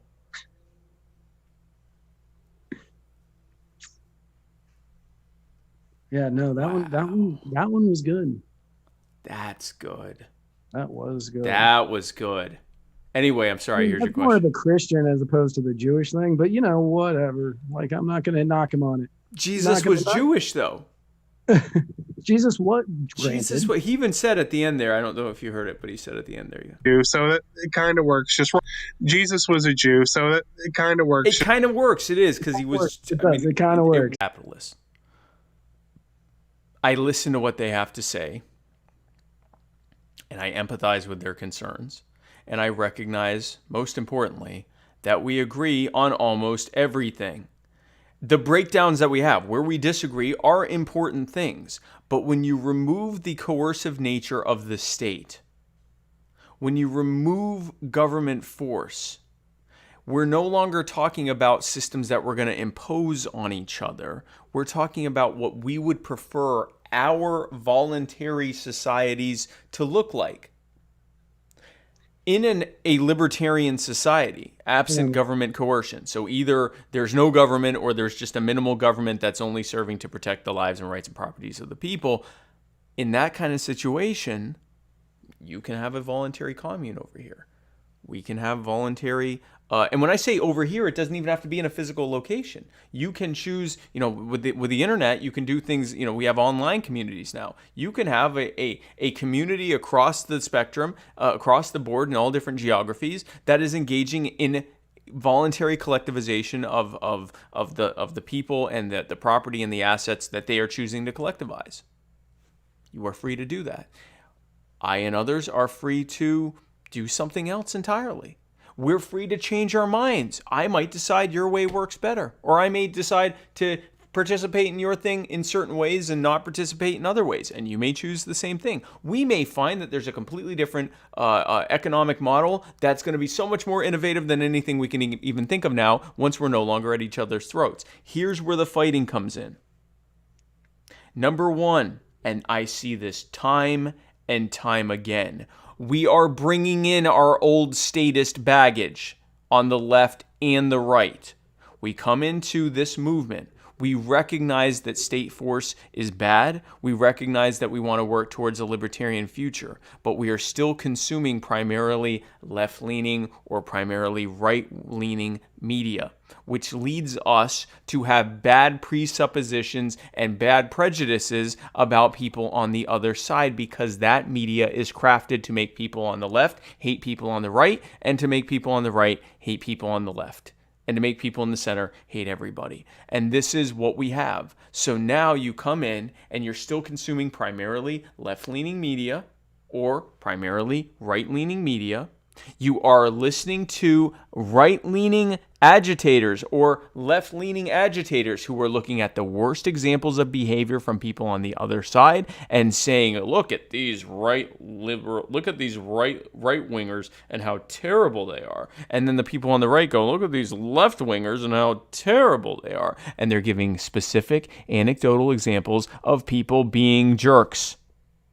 And we allow that to consume our confirmation bias, so that we continue to go, yeah, look at all those liberals out there. Oh, look at all those conservatives out there. And we need to keep them out of our movement. Well, our movement involves all of us, and we would all do well to not to, at the same time that we are disabusing ourselves of our statist bugaboos, also start disabusing ourselves of that left versus right rhetoric that the Republicans and Democrats have been using to keep people on the left and people on the right divided, and to put them into separate camps, and instead recognize that often we agree on almost everything. And if we stop looking at the worst examples of the people on that side and instead look to the best examples of it, and if instead of looking on for the things that divide us the most, we look instead at the vast majority of things that unite us. And it is a thing that has to be done in good faith, even as other people on the other side continue to do the bad things, continue to engage in confirmation bias. We, as individuals, have to be the ones working together to do things in good faith, despite the bad actions of people on either side. That's the only way to bring them in. We cannot wait for everyone to be on the same page with this. We have to forge ahead, and we have to create those unifications. The other thing is we have to look at each other's definitions. For example, capitalism. When people on the left use the term capitalism, they are using its original Marxist definition that was coined by Engels, who was a Marxist, and used by Marx as well. Their definition of capitalism was the exact system we are in right now. A system whereby powerful people use the leverage and power of government to enforce their claims to capital and to wealth and to property that they can impose on others in order to extract their labor. That is the system we have right now.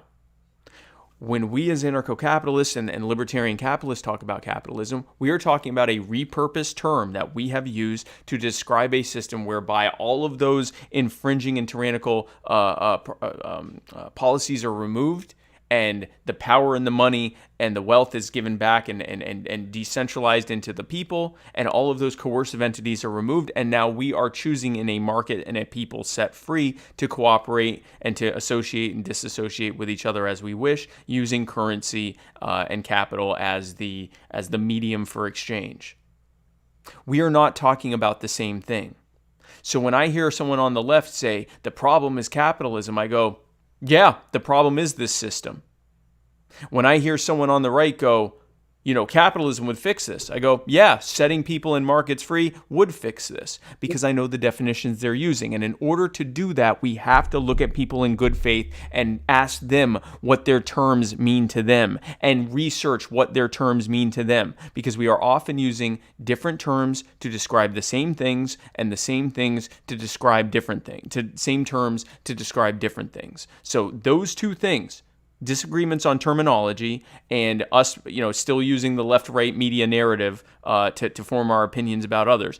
Stopping doing that and instead meeting each other in good faith and listening to what they have to say is how we end this divide, not just on the libertarian left and on the libertarian right, but across the country and across the planet.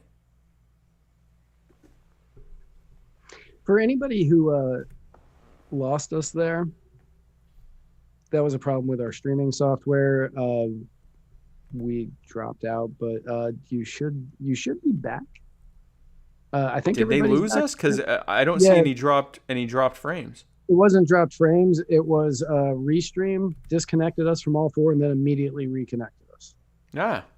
So That's we're going to be horrifying. fine on the streaming, Okay. but restream dropped us from all. I watched it. I saw it as it happened.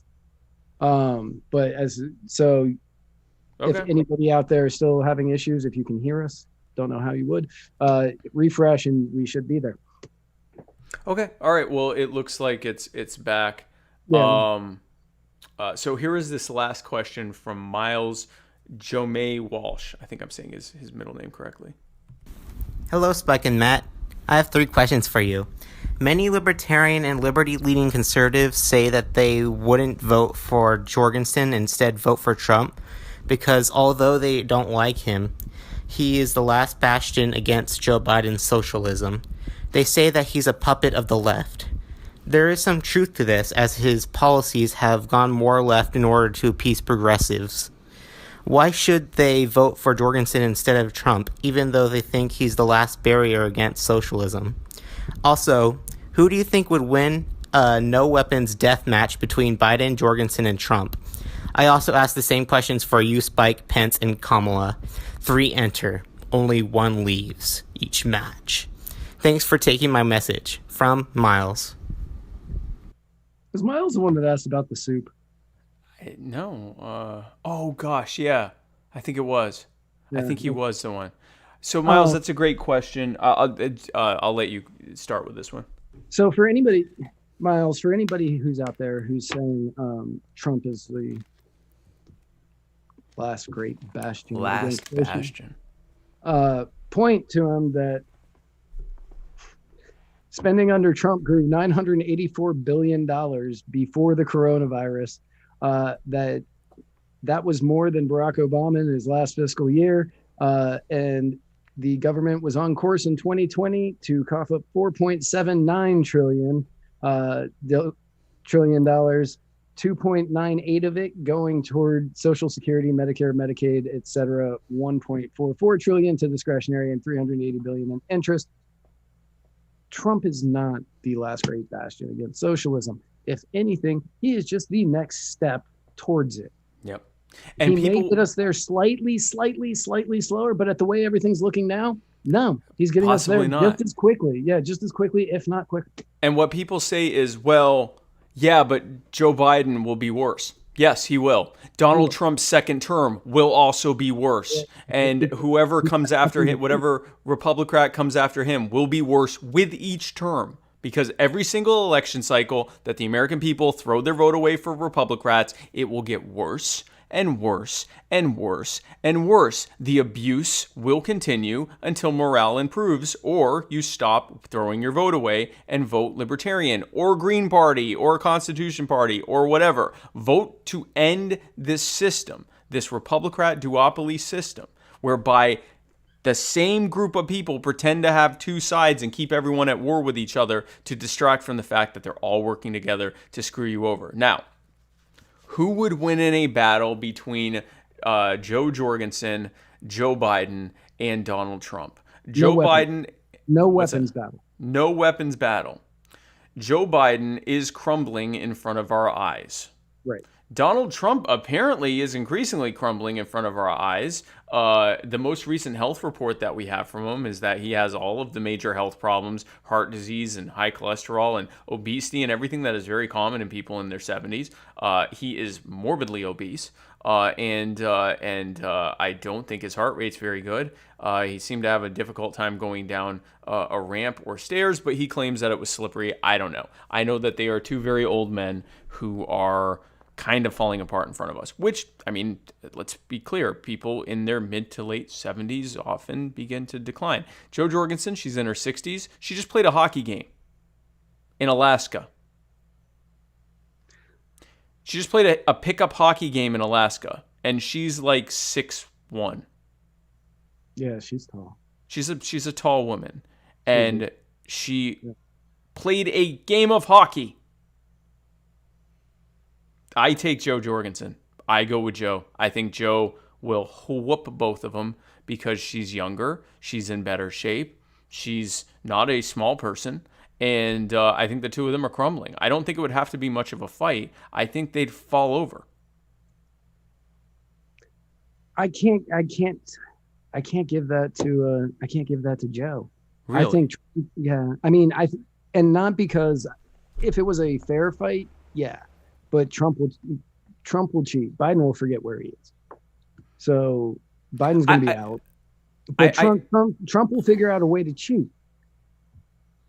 Assuming he can't find a way to cheat, I go with Joe. If he can find a way to cheat, then it's a whole other thing. And if the only rule is no weapons, there is a way to cheat there somehow. I was going to go into a whole other thing that I'm choosing not to do right now. But assuming that there were a way to prevent anyone from doing anything that isn't just, no holds barred, bare knuckle, I go with Joe. I go with Joe, again, for the longevity, too. Because even if he got the upper hand, he starts having some issues, with the old ticker and his breath control. She just played a hockey game. I mean, she could technically just jog around him until he's done. Between me and Mike Pence and Kamala Harris, again, no weapons, and I don't consider myself a fighter. I am the youngest. I am spry like a chicken, and I have really good balance. I learned on my bus tour. I feel like that has to be in my favor.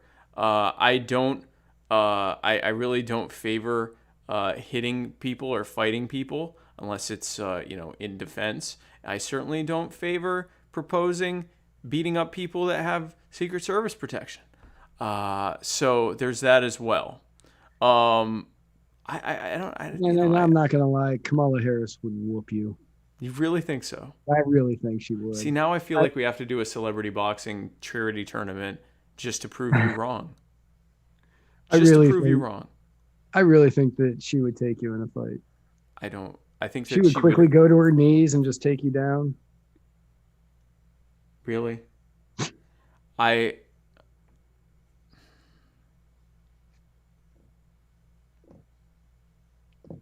thanks for that question, Miles. You too can ask questions that Matt will do that too. If you go to anchor.fm / Muddy Waters Media, Muddy Waters, just / Muddy Waters. Okay. Anchor.fm / Muddy Waters. Muddy Waters, and just sure. You can leave us your very own question for Spike to answer seriously, and for me to throw in that sardonic barbs. Sardonic barbs. You can also donate to us.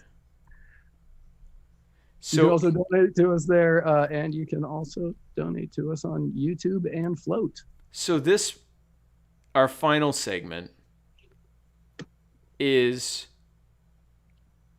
horrifying. I have no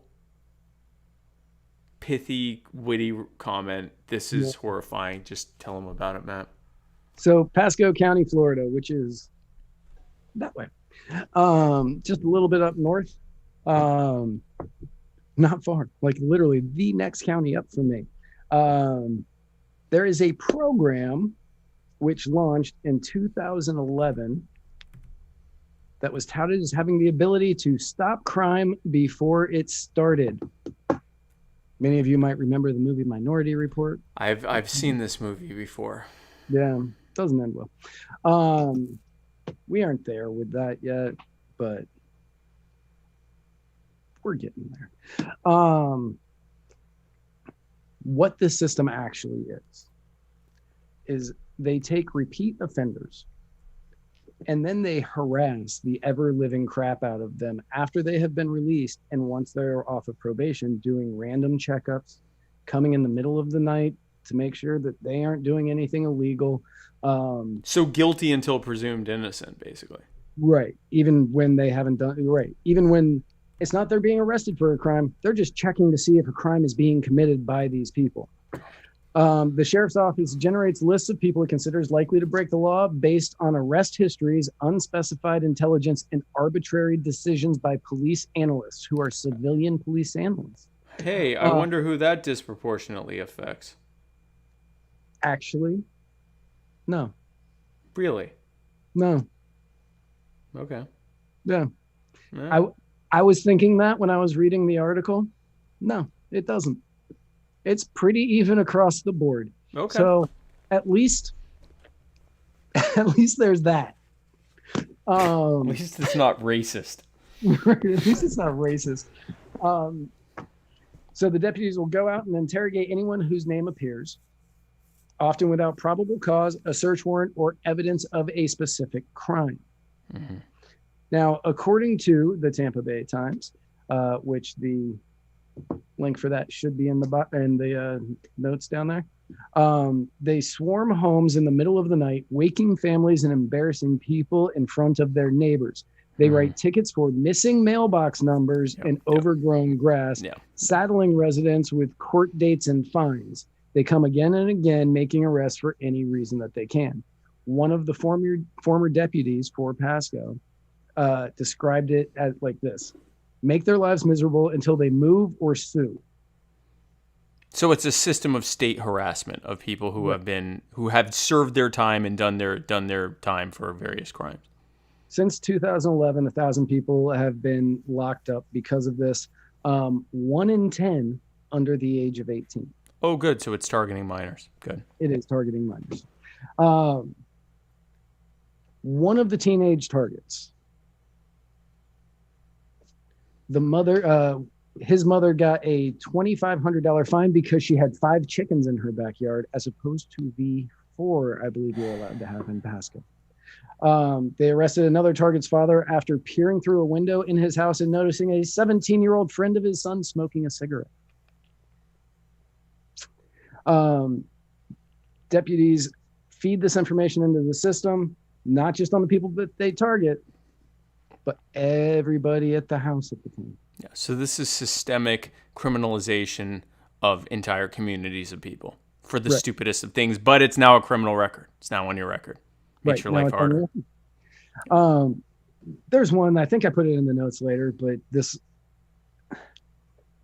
they got a guy because they went to check on his son, and they cited the dad who had to appear in court for he had the house numbers on the house, but from where they were standing on the road, the lamp outside, the porch lamp or patio lamp or whatever, was blocking it. Now, if they had moved, probably could have seen all the numbers, but from where they were standing, they couldn't, so they cited it. So they're going after kids who have a criminal record, and when they aren't doing anything wrong, they go after their parents because they want their parents to kick them out of the county, send them somewhere else. Mm-hmm. Nice. Yep. That was literally. And this is being sold to the Tampa Bay voters. That it's being sold to the voters as, we're going to get rid of those kind of people and make them leave. We're going to make life hard for them until they leave. Yep, that's the entire thing of this program. Yep. And a lot of places have done things like this. Many of them are getting rid of it because they realize that it doesn't work. Mm-hmm. That it doesn't work. Some of the largest law enforcement agencies have gotten rid of this. Pasco has expanded it, and now they are adding people who have repeatedly been committed to psychiatric hospitals. Oh, good. So if you get help for a mental health issue, now the police are harassing you, which helps with your mental health to have the police constantly harass you, especially if you deal with paranoia. Now, Pasco County was quick to point out that since 2011, property crime, right? Property crime? Yeah, property crime has decreased. Now, what they... I know what you're going to say. I know you're going to say it.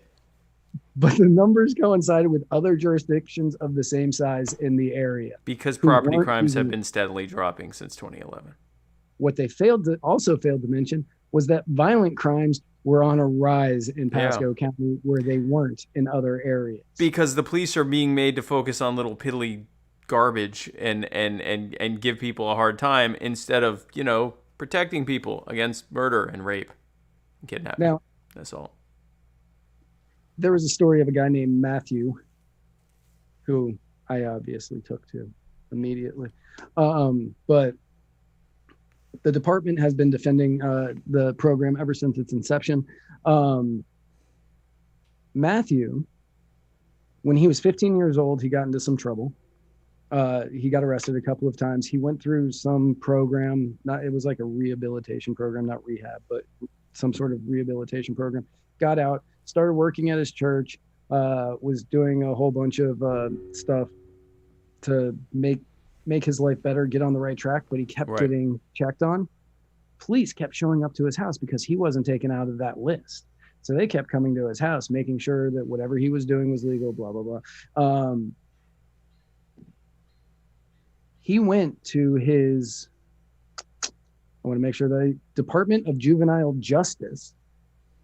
So basically his minor PO, went there, said, I'm having suicidal thoughts. I think they're going to find something really small that I didn't know was a crime or something so and throw small him or his, and throw me back in jail. Yeah. Or his family, because we've seen that happen now. Right. Yeah. Or his family.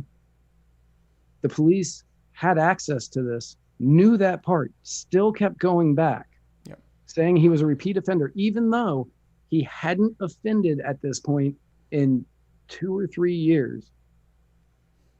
Matthew overdosed on pain pills that he was giving when he had his, I believe it was his tonsils out. Yep.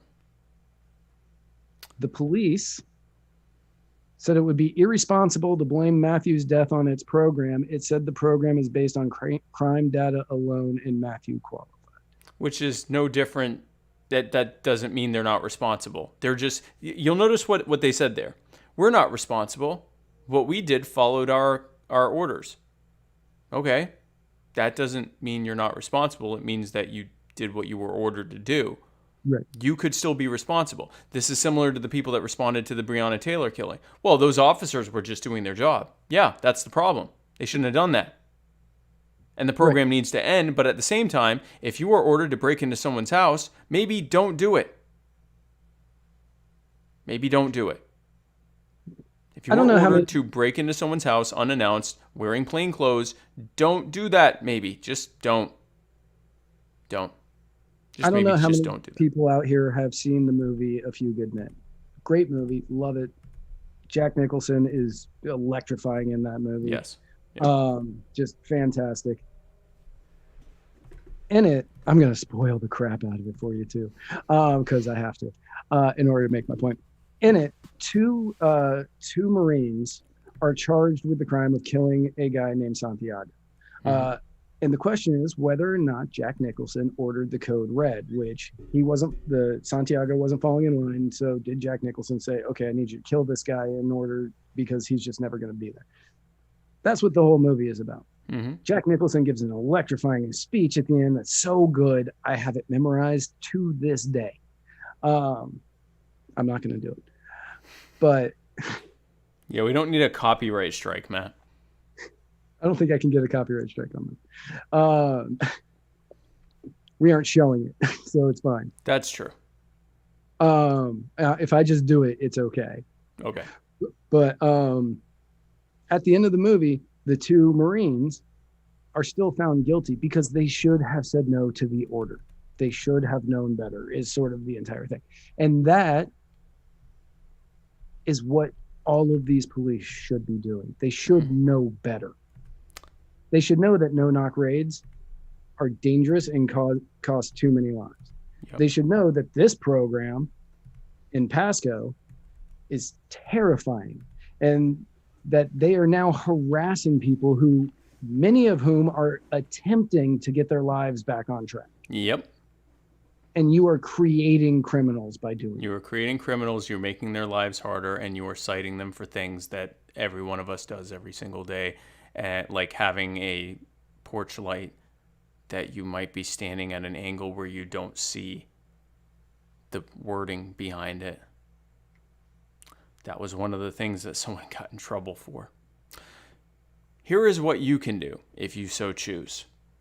When you are confronted by a police officer, be kind, be courteous, and say, I don't answer questions. I want my attorney.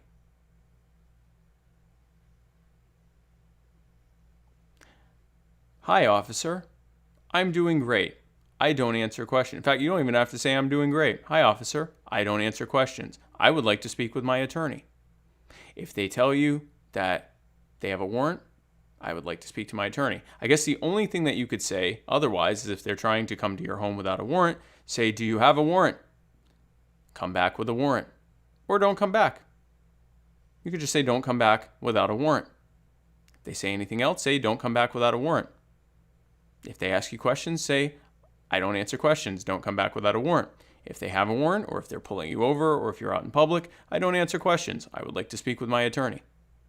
If everyone did that, they would have to focus their resources on people that they actually suspected of committing a crime, an actual crime that had an actual victim.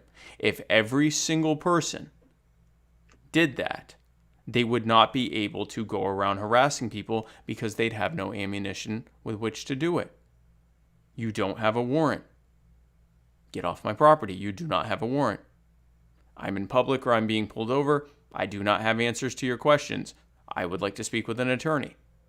That is what we can do as a buttress against this. The other thing we can do is stop throwing our vote away for the people who empowered them with those policies and made it so that police officers either have to or get to, depending on which way you look at it, do this to us instead of protecting our lives, rights, and property, which is what the concept of policing was supposed to be, or what we would like it to be.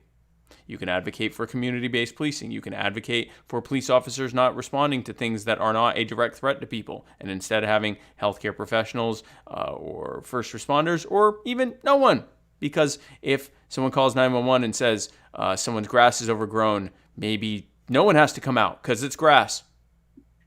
That's the kind of stuff we can advocate for and change at the electoral level, and at the interaction with police level. I don't answer. If they're on your property, they don't have a warrant, tell them leave. Don't come back without a warrant. If they do have a warrant, tell them that you don't answer questions and that you want to speak with an attorney. You will have to let them search your property because they have a warrant, but shut up. Don't say anything to them. They ask you questions. I do not answer questions. I would like to speak with an attorney. If you are out in public or being pulled over, I do not answer questions. I would like to speak with an attorney. These are powerful ways to keep you protected the best way that they can. Here's another way you can protect yourself. Vote for me and Joe Jorgensen. And I just got back from the first leg of my bus tour across the country. I was in 17 different cities and traveled across over 20 states. I started in Cincinnati, Ohio back on August 19th, and I finished 2 days ago, September 7th. And I had an absolute awesome time. Met so many people across the country, everyday Americans, and I kept hearing the same thing over and over again. I don't like what's happening in government. I don't like what is, being done to us, and I want more control of my life. I want to have my power back. And we said, that's great. We actually want to give you your power back. We want to empower you by giving you your power and your freedom and your money back, and removing the barriers and burdens that have been imposed upon you by the increasingly militarized police state that the Republicans and Democrats have created. And it was incredible. We had a great turnout. And I got to meet lots of people's pets, because I did ask everyone to bring their pets out, and everyone did that. I was very, very grateful for that. Here's the bus, by the way. Really cool bus. And so I will be very soon, later this month, I will be doing a Northeast tour. Not on the bus, because Joe has the bus. I will be doing a tour of New York and New England. Dates coming very soon, so stay tuned for that. If you live in the Northeast or anywhere near it, I'd love to have you come out. And then after that, I will be shortly after that, I will be starting the second leg of my bus tour, and then all of the dates and times for that will be coming out very soon. So stay tuned for that. And it was just absolutely went incredibly well. I'm so honored. I'd like to thank all the people involved on the tour. Matt Hicks, my manager, Desiree Lindsay, who is the person that manages the the person that manages the events. I'd like to thank LaQuinn, my body man and friend. I'd like to thank who else? Anthony Welty, who was involved, who was actually on the bus. The great Anthony Welty was on the bus doing advanced planning stuff. I'd like to thank Adam Petty. I would like to thank our bus, Adam Petty, who is incredible and did incredible work, jumped through hoops, often was having to deal with, things that happened last minute and stuff like that. He was great in every aspect. I'd like to thank my wife for joining us. I'd like to thank Matt Crum, who did the videography of the event. We got some great videos out of it. I would like to thank Mike, the bus driver. He was great. He was a great bus driver. And we love to thank everyone involved in this campaign, including, Joe and Steve Dosbach and everyone else who's involved in the campaign. I know I'm forgetting people, but I mean, there were so many. Oh, and all the city managers, all the people that were involved at the city level. Adam with the Boog crew, who did security for many of the events. Everything just went amazingly, and we're going to be doing even more moving forward. I also have to, because I didn't get a chance to before I left, but I have to take a moment to eulogize. I'm going to try not to cry. Eulogize my. He was my best friend, and I had to. He went downhill very quickly, and I had to put him down right before the bus tour started. And his name is Axel Cohen, and this is a photo of him. I love him very much. He was a very old dog. We had him for 12 years, and he was already a full-grown adult with some gray hair when we got him. So he was probably like 17 or something before he was put down. Earlier this year, he was diagnosed with lymphoma, and it was very advanced. Because he had other health problems from being old, he was not a candidate for chemo, so we had to do steroids and CBD oil and stuff like that to be able to treat him. He did live a couple more months, and I got to spend my birthday with him, got to spend 4th of July with him, got to spend a lot of time, even before that, during the lockdowns, I got to spend a lot of time with him. And I was hoping he would be able to stabilize a little and make it until I got back from the tour. But instead, right before, he went downhill very, very quickly. If anything, I waited probably a couple days too late before I should have done it before that. But I just wanted to get every bit of time with him before I had to say goodbye to him and make one of the toughest choices anyone has to make. And then I had to get on an airplane less than 24 hours later and go and do this bus tour. And that was difficult, but I had a lot of people around me that were very supportive. Even had some people give me condolence cards on the trail for me and my wife. And, it's hitting home now because I'm actually home. And I absolutely miss him and will always love him. And he was a fantastic dog and was like my best friend. I know dogs are different than people, and I'm not, doing that whole thing. But he was by my side all the time when I was here. And he will be greatly, greatly missed. So rest in peace, Axel.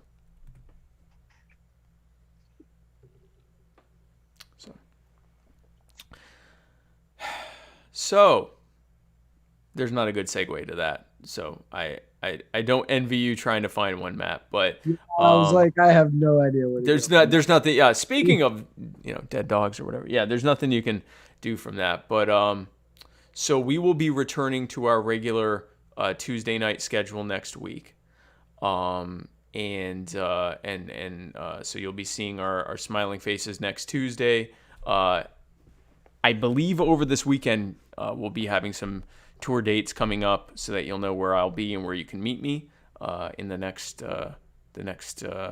few weeks. You should have that in the next few days, knowing what my next month or so of campaigning is going to look like and if I'll be in your area. But in the meantime, have a great weekend, and we will see you again next Tuesday for the Muddy Waters of Freedom, where Matt Wright and I parse through the week's events like the sweet summer cherub swimmer boys that we are. Matt, if someone were looking for us on the internet Is that possible? And if so, how would they do that? It is, in fact, possible. If you want to hear the sweet, buttery goodness of our voices, I'm back on my microphone. I haven't had this microphone in a while, and so now I can do this again with none of the distracting audio or visual aids that we throw in with it. You can follow us at anchor.fm/muddied waters, where you can also leave us messages that we will answer live on the air, as well as you can donate so we can continue to bring you this high quality programming that you have come to know and love over the last 4 years. Some of you over the last 4 months. And we love you all the same. We love all of you equally. Thank you for joining us. Tell your friends. Right. And you can find this and every episode of Muddied Waters Media at muddiedwatersmedia.com. .com. And again, soon we will be auctioning off this hat that has been signed. I have an idea that I'm going to pitch to you here, but you don't have to answer now. Okay. Last year we did, or not last year, but the year before that we did Electageddon or Electiongeddon, where we did the election, and we turned out to be right, like almost. I think we were 98% correct. Yes. Are we going to be doing that again? So I don't know yet, because I believe the campaign's going to be doing a big watch party thing together. In which case, I'm not sure. I mean, you might be at that. Fair. You might be at that, in which case I guess maybe we could do like little, tune in type of things. But I was going to say, if we were going to do that, that would be a great night to do the auction. But if we're not going to be able to do that, then we have to. Yeah. Right. Okay, well, we'll figure that out between now and whenever we do it, and we will let you, our amazing viewers and listeners, you will be the third to know, or fourth, because my wife will probably know before you. Yeah, so fifth, and then the kids, the seventh. You will be the seventh to know. I'm not sure they'll understand it, but you'll be the fifth to the seventh to know, depending on how you define it, to know how we're doing the hat thing. But in the meantime, I'll be wearing it, so it'll have some nice spike juices in it. And I've also worn that hat, so really, this has matte and spike juices. All that is a Muddied Waters of Freedom worn hat. The bouquet, right, if you will, that will come from this hat. I almost appeared on a show with it, but then I said, well, it doesn't have both of our autographs. I'm not going to just wear a hat with just mine. With just but it had my name on it. It did. But it's a Spike Cohen hat with a Matt Wright autograph, which, granted, I would purchase. However, that's fair. I feel as though it would have made much more sense to have both of our names on it. Well, and now it does. It does. And everybody, I've seen so many comments saying that you love the hat. Go to muddiedwatersmedia.com, hit the store button, and you can find that hat, that style of hat, as well as 2 or 3 others that you can own your very self. You can own it. You can own a hat with my name on it in multiple different variations. Fantastic shirt. Yep. And if you want one of these patches, nope, not that one. This one. If you want one of these patches, you have to pay Palace $15 with your address, and I will send you. To muddiedwatersofreedom@gmail.com. Media@gmail.com. At muddiedwatersmedia@gmail.com. Gmail.com. Put in your address. Say you want a patch. It's 1 for $15. It's $15. I'm not going to do the math on that right now. 1 for 3 for slightly less than $45, but we'll figure that out later. So, so there's plenty of merch you can get. Thank you for joining our show, and we will see you this coming Tuesday. And have a great weekend. And where we're going, we don't need roads. I learned a lot, and I learned that I learned a lot. Anyway, Bo is associated here. Anyway, the point I want to make is I learned so much. I learned Black, white, all colors, all backgrounds, but I mean, come on, man. Men, women, gay, straight, everyone deserves a shot, you know. Come on, man. You know the thing. You know what I mean? You know the thing. You know what I mean? Come on, man. What I have to do is I have to continue talking about the things. Come on, man. I came down here because I remember the first bumper sticker I saw. I learned that I got hairy legs that turned blonde in the sun. And the kids used to come up and reach in the pool and rub my leg down so it was straight and then watch the hair come back up again. I learned about kids jumping on my lap, my butt kids jumping on my lap. Oh, I'm in trouble. What are we, nuts? Dead. You know, come on, man. Give me a little break here. Get a life. Taking cocaine or not? What do you think? Huh? Come on, man. Black, white, all colors, all backgrounds, but I mean, come on, man. Men, women, gay, straight, everyone deserves a shot, you know. Come on, man. You know the thing. You know what I mean? You know the thing. You know what I mean? Come on, man. You have a problem figuring out whether you're for me or Trump, and you ain't black. Come on, man. The Corn Pop was a bad dude, and he ran a bunch of bad boys. I can hardly wait to meet with that guy who is the stable genius. Come on, man. I am very willing to let the public judge my physical and mental my physical as well as my mental fitness. Come on, man. Poor kids are just as bright and just as talented as white kids. Wealthy kids. Come on, man. I mean, come on. Take a look at the record. I know a lot of weed smokers. Come on, man. Black, white, all colors, all backgrounds, but I mean, come on, man. Men, women, gay, straight, everyone deserves a shot, you know. Come on, man. You know the thing. You know what I mean? You know the thing. You know what I mean? Come on, man. Why the hell would I take a test?